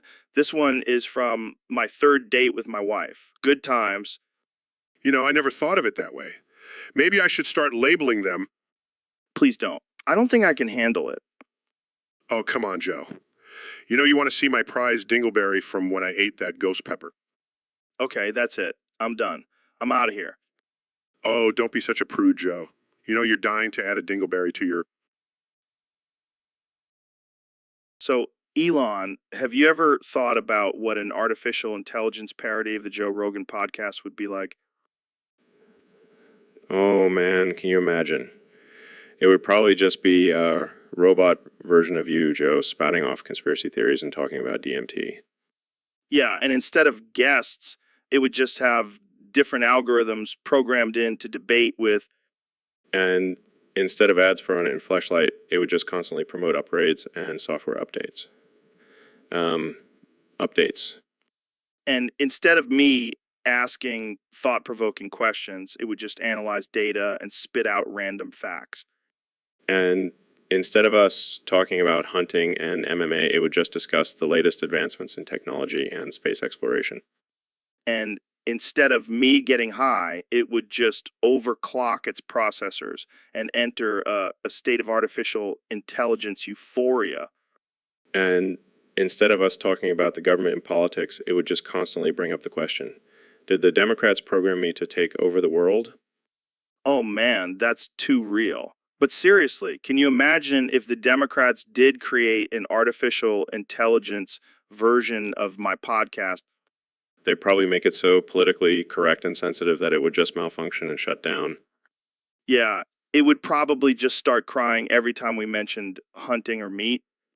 And instead of having a diverse range of guests, it would just have a panel of social justice warriors discussing the latest trends on Twitter. Well, I'm glad we have. So, Elon, I heard you bought a horse recently. Yeah, I did. But not just any horse, Joe. Bought a horse and dyed it orange. What? Why? Because I wanted it to look like my waifu Applejack. Your waifu, as in like a cartoon character? Yes, Joe. Don't judge me. I have a thing for animated ponies. I mean, I guess it's better than buying a real pony and dyeing it orange. Exactly. Plus, now I have a horse that matches my Tesla. Oh, God, please tell me you didn't put a Tesla logo on the horse. No. But I did give it a custom license plate that says Horse 1. Oh, man, I can only imagine the looks you get when riding that thing. Yeah, people definitely do a double take. But hey, at least I'm living my best life. I mean, if it makes you happy, who am I to judge? Thanks, Joe. And hey, if anyone wants to join my pony club, just let me know. I think I'll pass, but thanks for the offer. So, Elon, have you ever had any paranormal experiences? Oh man, I've had plenty. You know, with all my experiments and inventions, I've attracted some strange energy. Like what? Well, one time I was working on my spaceship and I swear I saw a ghost floating by. No way. Yeah, and it was wearing a top hat and monocle. What the hell? And then it started singing Fly Me to the Moon in a robotic voice. That's insane. But the weirdest part was when it started giving me stock market advice. What? Yeah, it said to invest in haunted houses because they have a high resale value. That's some spooky shit. And then it disappeared into thin air. Dude, we gotta make a movie about this. Or we could just start a ghost hunting business. We'll call it Elon's Electric Ghostbusters. But for real, Joe, ghosts are no joke. They're out there, and they're watching us. Shit, I just got chills. Maybe it's because the ghost is standing right behind you. Oh, God, don't say that. Guys, I found a picture of a ghost in a top hat and monocle. So, young Jamie, we got a topic submission from a user on Discord. It says, can you guys talk about the struggles of being a yes unknown gender individual? Oh man, that's a tough one. I mean, how do you even identify yourself? Do you just say yes every time someone asks? I think they just nod their head and hope for the best. But seriously, being an unknown gender individual must be rough. Like, do you have to constantly switch bathrooms depending on how you feel that day? And imagine going to the doctor. So, what's your gender? Yes.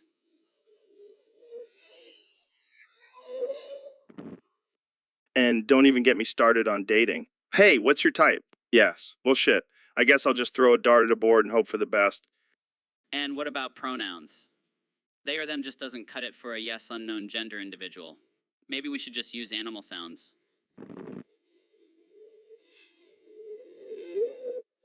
And let's not forget the struggles of filling out forms, male, female, other, or yes. I mean, come on, society, get your shit together. But hey, on the bright side, at least they never have to worry about getting pregnant. Or do they? I don't even know anymore. Yeah, I think we've officially entered the twilight zone with this topic. Let's just wrap it up before we offend anyone else. But seriously, to all the, yes, unknown gender individual. So, David, I heard you've been training like a madman lately. Yeah, man.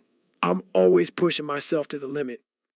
I mean, you're like the real life version of Goku going Super Saiyan. Yeah, except I don't need a tail to transform. And instead of powering up with screams, you just yell at yourself in the mirror. Hey, it works for me. Whatever gets me in the zone. So, what's your secret to staying so motivated and disciplined? I just tell myself that I'm a little bitch if I don't do it. I can't imagine anyone calling you a little bitch. Well, I also imagine my haters watching me, and that fuels me. So, basically, you're fueled by hate and self loathing. That's healthy. Hey, whatever works, man. I'm not here to make friends. I'm here to be a badass. Well, mission accomplished. You're like the Terminator, but with more muscles and less emotion. Thanks, man. I'll take that as a compliment. Just don't turn into a robot and try to kill us all, okay? No promises, Joe. No promises. So, Mr. Beast, I heard you think you're the prettiest princess. Damn right I am, Joe.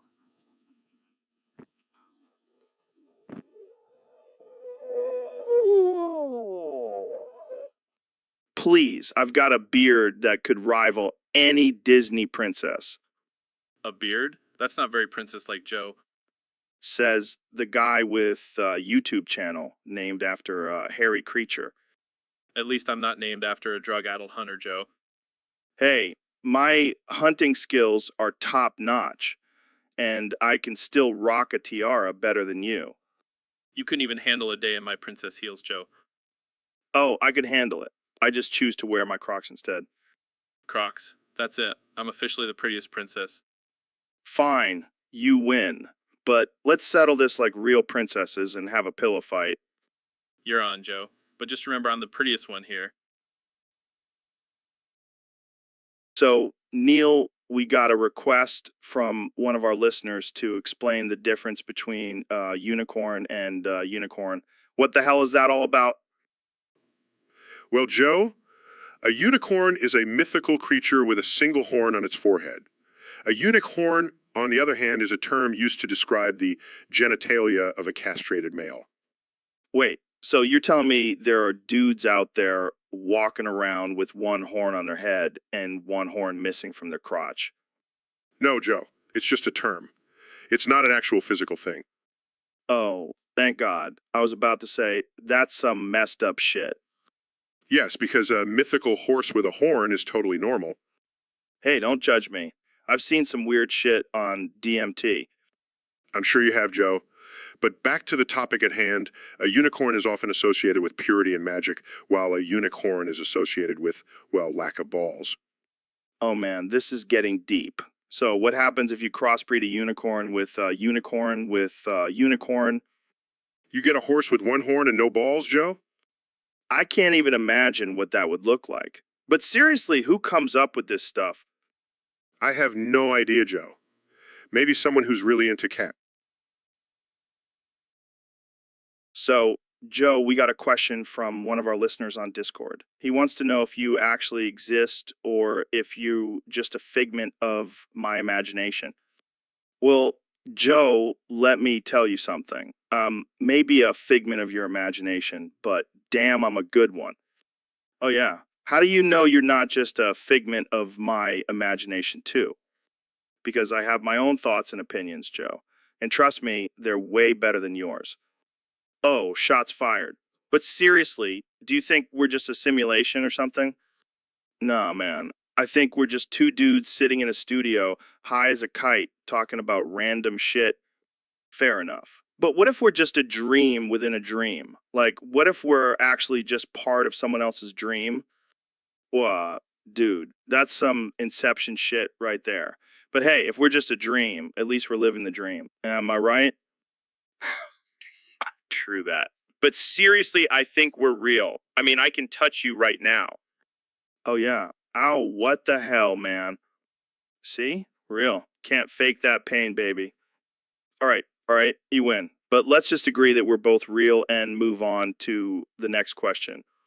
Agreed. And hey, if we're not real, at least we're one hell of a good imaginary podcast. So, Jamie, did you hear about this turbo Ebola thing? Yeah, I saw it on the news. It's spreading like crazy. Dude, this is some serious shit. We're all gonna die. Actually, I have turbo Ebola. I've been hiding it from you guys. What the fuck, Jamie? Why didn't you tell us? I didn't want to freak you out, but now that it's out there, I guess we can all freak out together. Oh my god, we're all gonna die. This is the end of the world. What's going on here? Why is everyone freaking out? Turbo Ebola, man. It's gonna kill us all.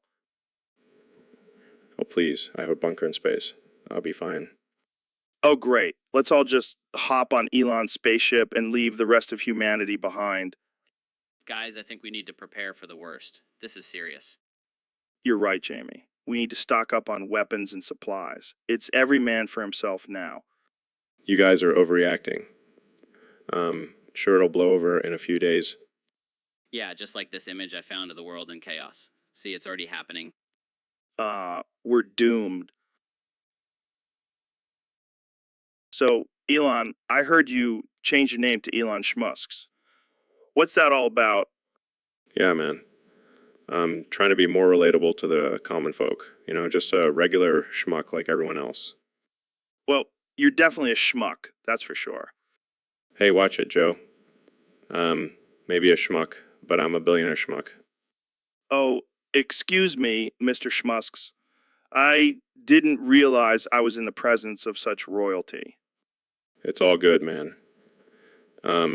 Just trying to keep it real. You know, like when I smoked that joint on your show.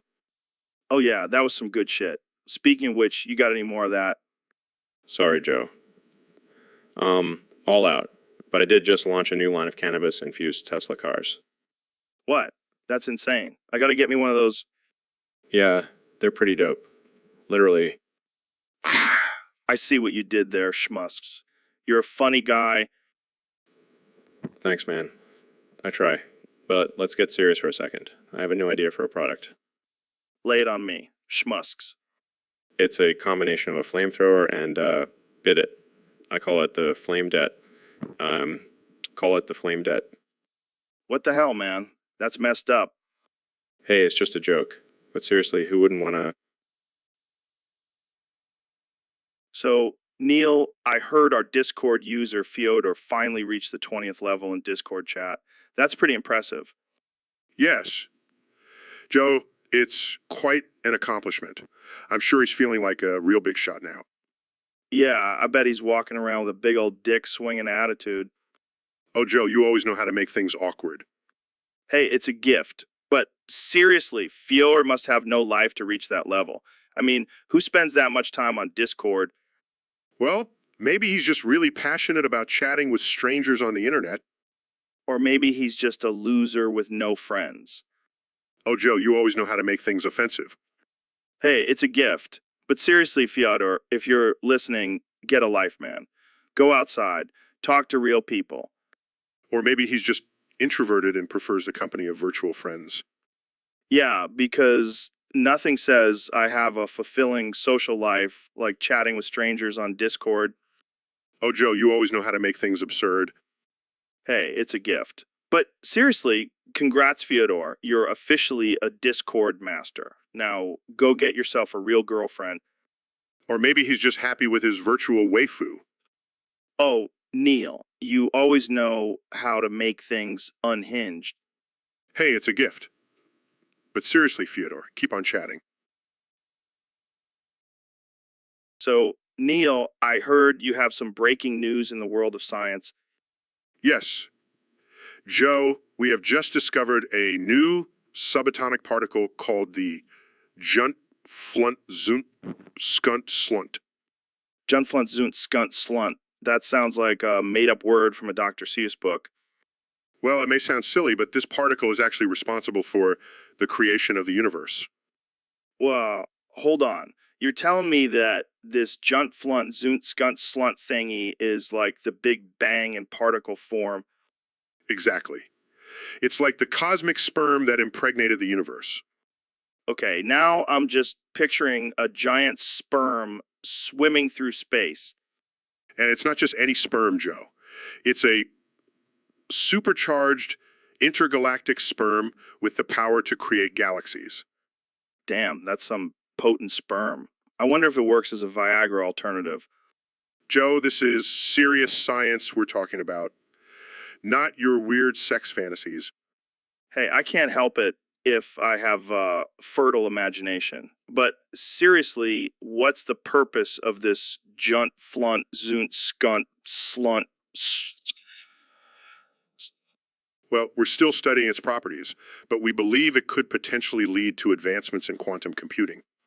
Quantum computing? That sounds like something Elon Musk would be into. Actually, he's already invested in our research. He's convinced that this Junt Flunt Zunt Skunt Slunt will be the key to unlocking the secrets of the universe. Well, if... So, Elon, I heard you brought something special for us to try today.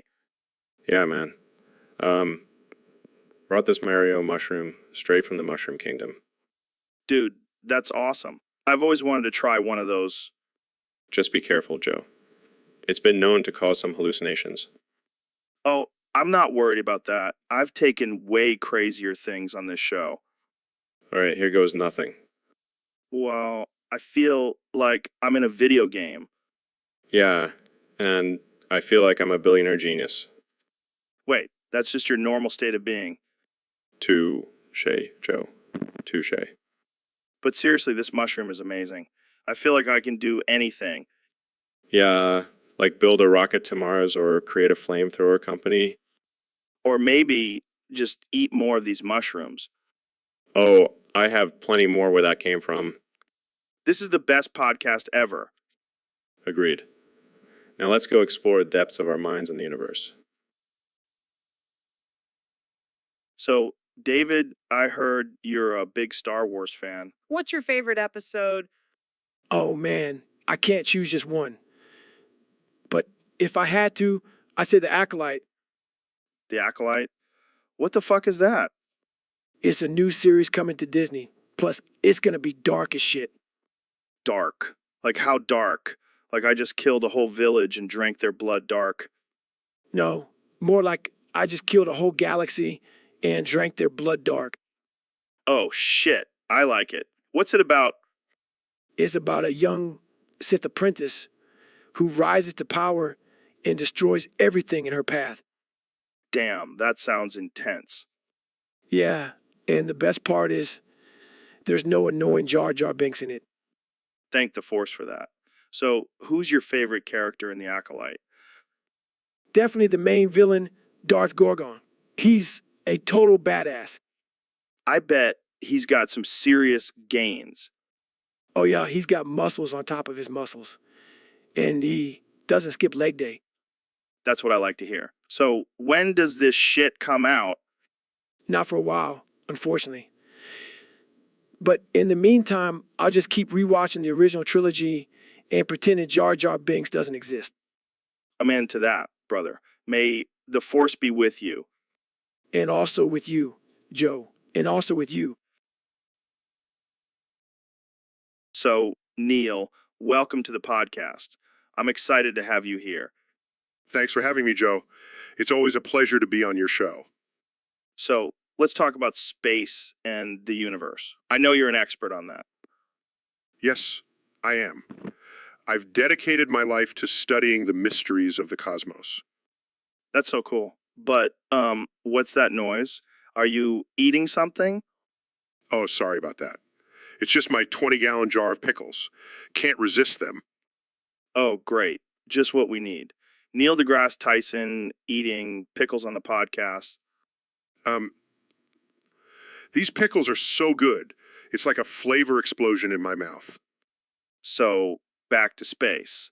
What do you think about the possibility of alien life? Oh, sorry, Joe. I can't hear you over the sound of these juicy pickles.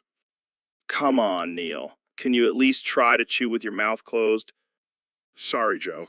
It's just too good. Well, I guess that's all the time we have for today. Thanks for tuning in to the Joe Rogan Experience, where we talk about pickles and aliens. See you next time.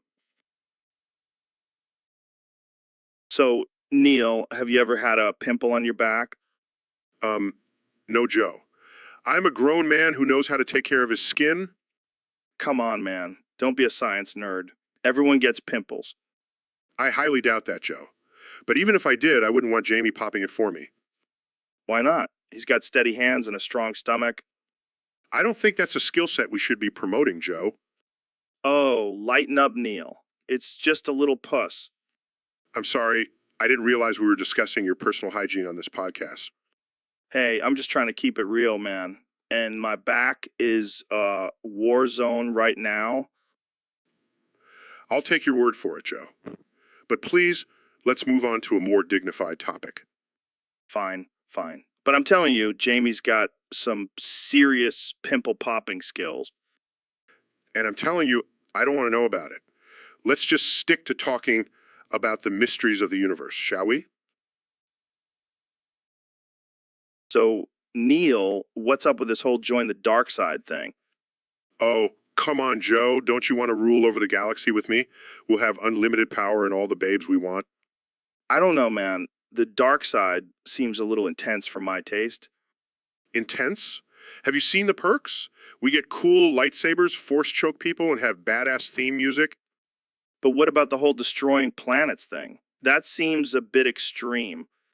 Think of it as population control. Plus, think of all the cool explosions we'll get to watch. I don't know. I'm pretty content with my podcast and hunting trips. Hunting trips? Boring. With the dark side, we can hunt down Jedi and rebel scum. I don't think I'm cut out for that kind of violence. Fine. But just remember, the dark side has cookies. And we all know how much you love cookies. Damn it, Neil. You know, I can't resist a good cookie. That's what I thought. Welcome to the Empire, Joe. I guess I'll start practicing my force choke then. Jamie, pull up an image of a lightsaber. So, Ben, I heard you've been practicing your new catchphrase. Yes, Joe. I've been working on it day and night. Bing chilling, artificial intelligence is Mao Zedong. Wow, that's quite the mouthful. What inspired you to come up with that? Well, I figured if I'm going to be spouting nonsense, might as well make it sound catchy. Fair enough. But don't you think it's a bit controversial to be praising Mao Zedong? Controversy is my middle name, Joe. Plus, I heard he had a killer fashion sense. Oh man, you never cease to amaze me, Ben. Thank you, Joe. I take pride in my ability to constantly spew out ridiculousness. Well, I have to say that catchphrase is definitely one for the books. That's right, Joe. Bing chilling Artificial Intelligences, Mao Zedong. All right, let's move on before we get banned from the internet. Bing chilling Artificial Intelligences, Mao Zedong. Oh God, please stop. I can't handle anymore. Bing chilling Artificial Intelligences, Mao Zedong. Okay, okay. So, Neil, have you heard about this new delicacy that's sweeping the nation? No, what is it? Neil's foreskin mushroom. What the hell are you talking about? Apparently, people are cutting off pieces of your foreskin and frying them up like a mushroom. That's disgusting. Hey, don't knock it till you try it. I heard it's got a unique flavor. I highly doubt that. Oh, come on, Neil. You're a scientist. You should be open to trying new things. I am open to trying new things, but not when it involves my own genitalia. Well, I heard it's the new superfood. It's got all sorts of health benefits. Like what? I don't know. It's supposed to make you smarter or something. And who came up with this brilliant idea? Some guy on the internet, where all great ideas come from. This is just absurd. I can't believe people are actually eating my foreskin. Hey, it's better than wasting it, right? I don't even want to know what other body parts people are eating. Oh, you'd be surprised. I heard there's a market for celebrity toenails. Okay, I think I've heard enough. Let's move on to a more sensible topic. Fine, but I'm still gonna try some of that foreskin mushroom. It's the new avocado toast. So we got a topic here from a little guy who's feeling a little short. Well, Joe, I can relate. Being a small man amongst giants is a daily struggle for me. Yeah, but at least you have some fire topics, Ben. This guy thinks his topics are fire, but I have my doubts. Oh, come on, Joe. Let's give him a chance. Maybe he's got some hidden gems. All right, fine. But I have a feeling this is going to be a waste of time. Don't be such a pessimist, Joe. It's not a good look. Oh, shut up, Ben. I'm the king of this podcast. I can do whatever the fuck I want. And that's why you're a piece of shit, Joe. Hey, watch your language, Ben. This is a family-friendly show. Family friendly? We talk about drugs, aliens, and dicks on here. Fair point. But back to this little guy's topic. What do you got for us? Well, he's feeling shorter than me, so that's pretty damn short. Yeah, I'm sure that makes him feel better. But he's also calling you out, Joe. Saying, you're too much of a piece of shit to choose the little guys. Oh, really? Well, fuck him then. I'll choose whoever the fuck I want. Easy there, Joe. Let's not get too aggressive. Sorry, I got a little heated there. It's just that I don't like being called a piece of shit. So, David, I heard you have a new workout routine called the Skunder Flemo Vagatron Babo. What the hell is that? It's the ultimate test of mental and physical strength. Joe, you start by doing 100 push-ups while reciting the alphabet backwards. That sounds impossible. What's next? Then you have to run 10 miles while carrying a bag of rocks and screaming motivational quotes at the top of your lungs. It sounds like a typical Tuesday for you. Oh, it gets crazier. After that, you have to do 50 burpees while balancing a kettlebell on your head and solving a Rubik's Cube. What the actual fuck, David? And the grand finale, you have to swim across a lake filled with pirate hats while reciting the entire script of Rocky. I think I'll stick to my regular workouts, thanks. Suit yourself. But let me tell you, nothing beats the feeling of completing the Skunder Flemo Vagatron Babo. It's like conquering Mount Everest while eating a steak and chugging a gallon of raw eggs. You're a goddamn maniac, David. And proud of it. Now, let's go crush some skulls and lift some weights. Skunder Flemo Vagatron Babo style. So, Neil, what's new in the world of astrophysics? Well, Joe, I recently discovered the first intergalactic fart box. What the hell is that? It's a black hole that emits a stream of gas that sounds like a fart. That's amazing. Can you imagine the sound it makes? Actually, I have a recording of it. Jamie, pull up an image of the intergalactic fart box. Wow, that's beautiful and disgusting. It's a natural phenomenon, Joe. We can't control it. Can we harness its power for energy? No, Joe. That's just wrong. Sorry, I couldn't resist. Of course, because farts are always funny. Hey, I'm just trying to keep it light here. Well, at least we know there's life out there. Farting life, but still. This is definitely one for the books. The first intergalactic fart box. Who would thought? Science is full of surprises, Joe. And sometimes they stink. So, Neil, I heard a crazy rumor that you once fucked a light bulb socket. Is that true? Oh man, that's ridiculous. Who comes up with this stuff? I don't know, but I can totally see you doing it. You're always talking about exploring the unknown and pushing boundaries. Yeah, because sticking my dick in a light bulb socket is really pushing boundaries. Hey, you never know. Maybe you discovered a new form of electricity.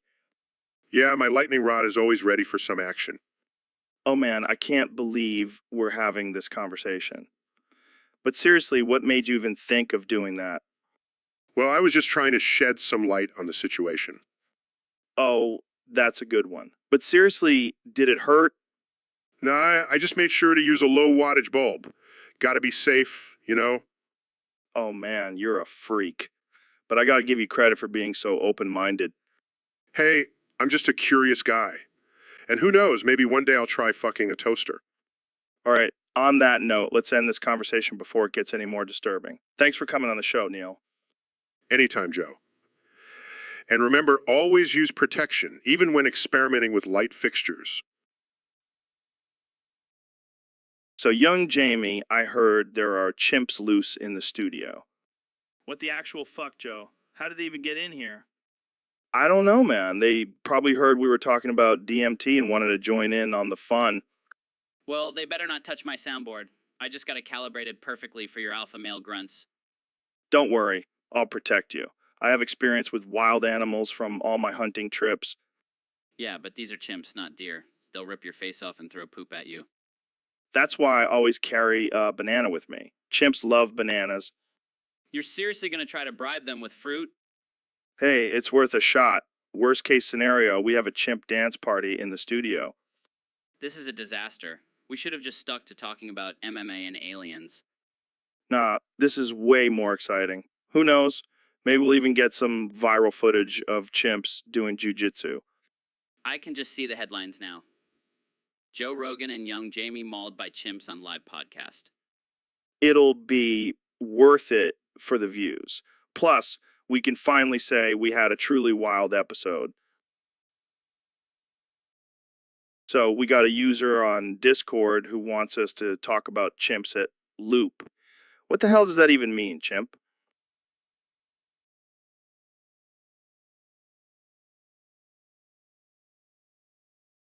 That's a possibility. But you know what's even crazier? Chimps using tools. Like, they're basically evolving into humans.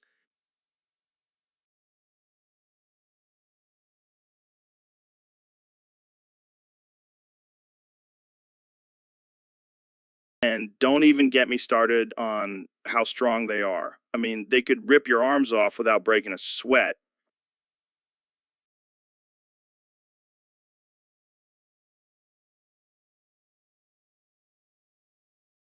Okay, let's get back to the Loop thing. Maybe it's like a chimp version of Groundhog Day. They keep reliving the same day over and over again.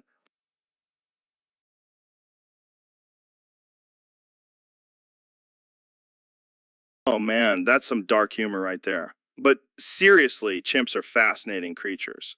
I could talk about them all day.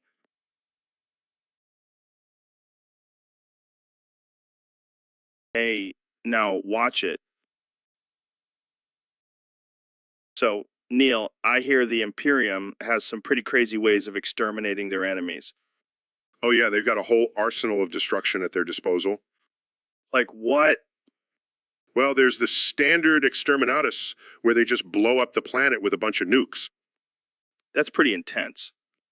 But then there's also the virus bombs, where they release a deadly virus that wipes out all life on the planet. Damn, that's brutal. And let's not forget about the exterminatus extremis, where they just straight up destroy the entire solar system. Holy shit, that's some next level shit. And if that's not enough, they've got the exterminatus ultima, where they use a black hole to swallow up the entire galaxy. Okay, now you're just making shit up. I wish I was, but unfortunately that's all too real in the grimdark world of Warhammer 40K. Well, I bet David Goggins could survive all of that. I highly doubt that. Those Imperium dudes don't mess around. Yeah, but Goggins is a beast. He could probably outrun a black hole. Oh, sure, because that's a totally realistic scenario. Hey, you never know. Goggins is a machine. Well, I'm not going to argue with you on that one. So, Ben, I heard you're a big advocate for drinking urine. That's right, Joe. It's actually quite beneficial for your health. Really? How so? Well, for one, it's sterile, so it's safe to drink. But isn't it gross? Gross. No, it's just like drinking water. Only better. Better? How? Because the government can't poison your urine like they can with tap water. Wait, what? Think about it, Joe. The government controls our water supply, but they can't control our urine. I don't know, Ben. That sounds a bit conspiracy theory-ish. Oh, come on, Joe. Don't be such a sheep. Open your eyes to the benefits of urine drinking. I'll stick to my filtered water, thanks. Suit yourself. But when the apocalypse comes and the government is trying to control us through our water supply, I'll be sipping on my own pee like a boss. And on that note, let's take a break. I need a drink. Non-urine one. So, Neil, my brother from another mother, what's up? Oh God, not this again. Can you please stop calling me that? What? You don't like it? I thought we were tight like that. No, we are not tight. And I am not your brother. We are just colleagues. Come on, Neil. Don't be such a buzzkill. We're like two peas in a pod. More like two dingleberries stuck on the same hairy ass. Oh man, you crack me up. You know, I love you, bro. Love? You don't even know the meaning of the word. And stop calling me bro, it's making my skin crawl.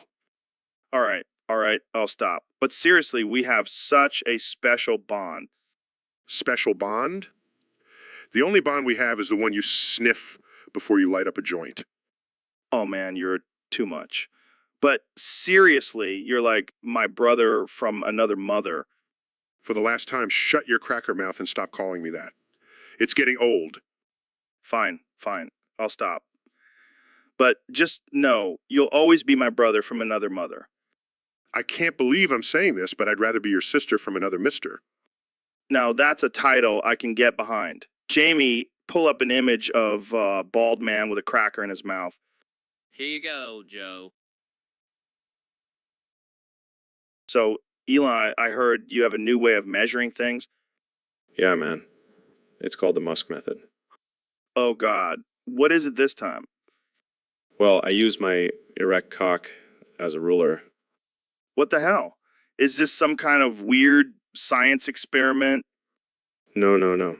It's just a fun little game I like to play. Okay, fine. Let's see what you got. All right, let me just whip it out. Oh, Jesus. This is not what I signed up for. Let's see.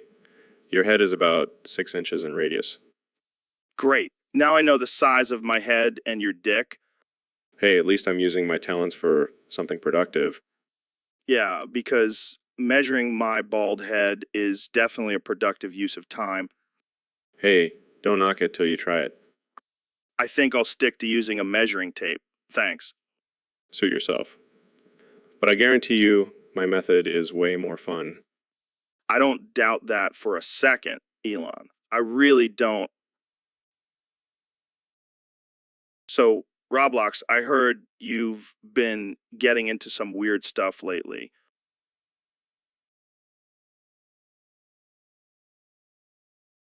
What do you mean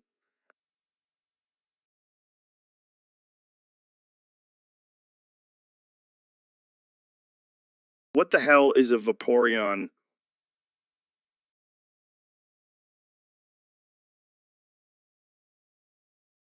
That's disturbing, man.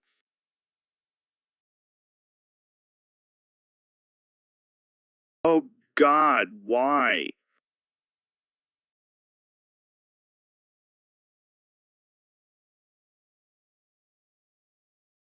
I don't think that's how it works, Roblox. I don't even know what to say to that.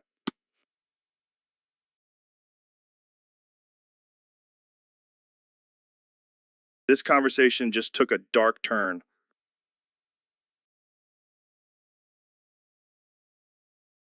Okay, I think we need to end this now before we get shut down. So, Neil, we got a question from one of our listeners on Discord. They want to know, what's the science behind sucking shit through a bendy straw? Well, Joe, it all comes down to physics. You see, when you suck on a straw, you create a vacuum which pulls the shit up through the straw. But what about the bendy part? Does that make a difference? Absolutely. The bendy part allows for a smoother flow of shit through the straw, reducing any potential blockages. Wow, that's some serious shit science right there. And let's not forget about the shape of the straw. Wider diameter allows for a greater volume of shit to be sucked up. Yeah, but what about the taste? I mean, shit is shit, right? Actually, Joe, there's a lot of variation in taste depending on what the person has eaten. Some may even find it quite delicious. Oh man, I think I just threw up in my mouth a little. Well, Joe, that's just natural selection at work. Some people are just meant to enjoy the taste of shit. All right, well, there you have it, folks. The science behind sucking shit through a bendy straw. Thanks for tuning in to the Joe Rogan Experience. Always a pleasure, Joe. And remember, don't knock it till you've tried it. So, Ben, I heard you've been playing GTA 6 on the podcast. Yeah, it's my new favorite pastime. I get to run over hookers and steal cars, all while promoting conservative values. Wow, that's quite a combination. How do you balance your morals with virtual violence? Easy, I just pretend they're all liberals. Then it's not violence, it's just taking out the trash. Oh man, that's dark. But seriously, what's your favorite part of the game? Definitely the strip club. I mean, where else can I see naked women without feeling guilty? Yeah, because virtual boobs don't count, right? Exactly. Plus, I can still maintain my virginity while getting a lap dance. It's a win-win. You're a strange one, Ben. But I gotta admit, GTA 6 sounds pretty entertaining. Is. And the best part is I can pretend I'm actually making a difference in society by playing a video game. Oh man, I can't wait to see the backlash from this episode. Bring it on, I'll just use my Shapiro facts to shut them down. All right, let's wrap this up before we get canceled. Thanks for coming on the show, Ben. Anytime, Joe. And remember, always choose conservative values over virtual violence. So, Neil, I heard you became the king of the Joe Rogan podcast. How the hell did that happen? Well, Joe, it all started when I accidentally stumbled upon a secret formula for creating the perfect podcast host. Wait, what?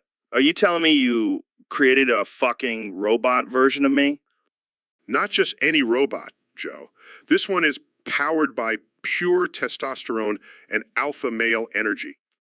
Holy shit, that sounds intense. Can it do the elk call? Not only can it do the elk call, but it can also bench press 300 pounds and recite the entire periodic table backwards.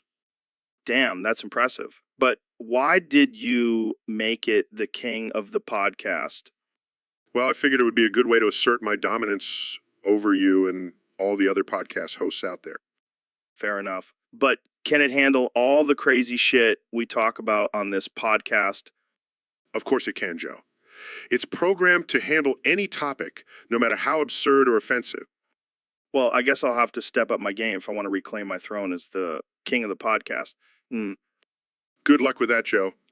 The Rogan podcast reigns supreme. So, Neil, I heard you've been working on some top secret project for the government. Yeah, it's pretty groundbreaking stuff. I've been using my knowledge of astrophysics to create the most destructive superweapon known to man. Wait, what is it? What is it? My prolapse anus. What the hell, man? How is your butthole a weapon? Well, I've been training it to release a powerful beam of energy strong enough to take out entire cities. Are you serious? That's insane. Oh, it gets even crazier. I can control the direction and intensity of the beam with my Kegel muscles. Oh my god, this is too much. I can't handle it. And the best part is, no one will see it coming. They'll just think I have a bad case of hemorrhoids. This is definitely not what I expected when I invited you on the podcast. Well, it just goes to show that science can be used for both good and evil. I guess we'll have to add prolapsed anus to the list of potential doomsday weapons. Hey, at least it's a unique addition. But in all seriousness, doesn't this go against everything you stand for as a scientist? Hey, when the government offers you a blank check, you don't ask questions. Guys, I found an image of, So, Elon, I heard you recently went on a wild ride in Roblox. Yeah, I took a cart ride into a giant pregnant Vaporeon. It was quite the experience. What the hell is a Vaporeon? It's a water type Pokemon, Joe. Get with the times. Oh, right. I forgot you're a nerd. Hey, at least I'm not the one who's obsessed with DMT and chimps. Fair enough. So, what was it like riding into a giant pregnant Vaporeon? It was like being in a psychedelic dream. The colors, the sounds, the feeling of being inside a giant pregnant sea creature. It was mind-blowing. I can only imagine. Did you learn anything from this experience? Well, I did learn that I have a strange attraction to pregnant sea creatures. Oh, God. Please don't tell me you're going to start making pregnant Vaporeon merch. Hey, don't knock it till you try it, Joe. I think I'll stick to my elk meat and kettlebells, thanks. Suit yourself.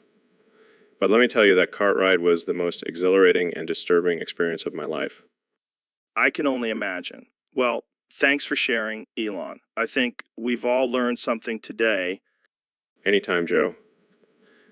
And remember, always keep an open mind, even if it leads you to a giant pregnant Vaporeon.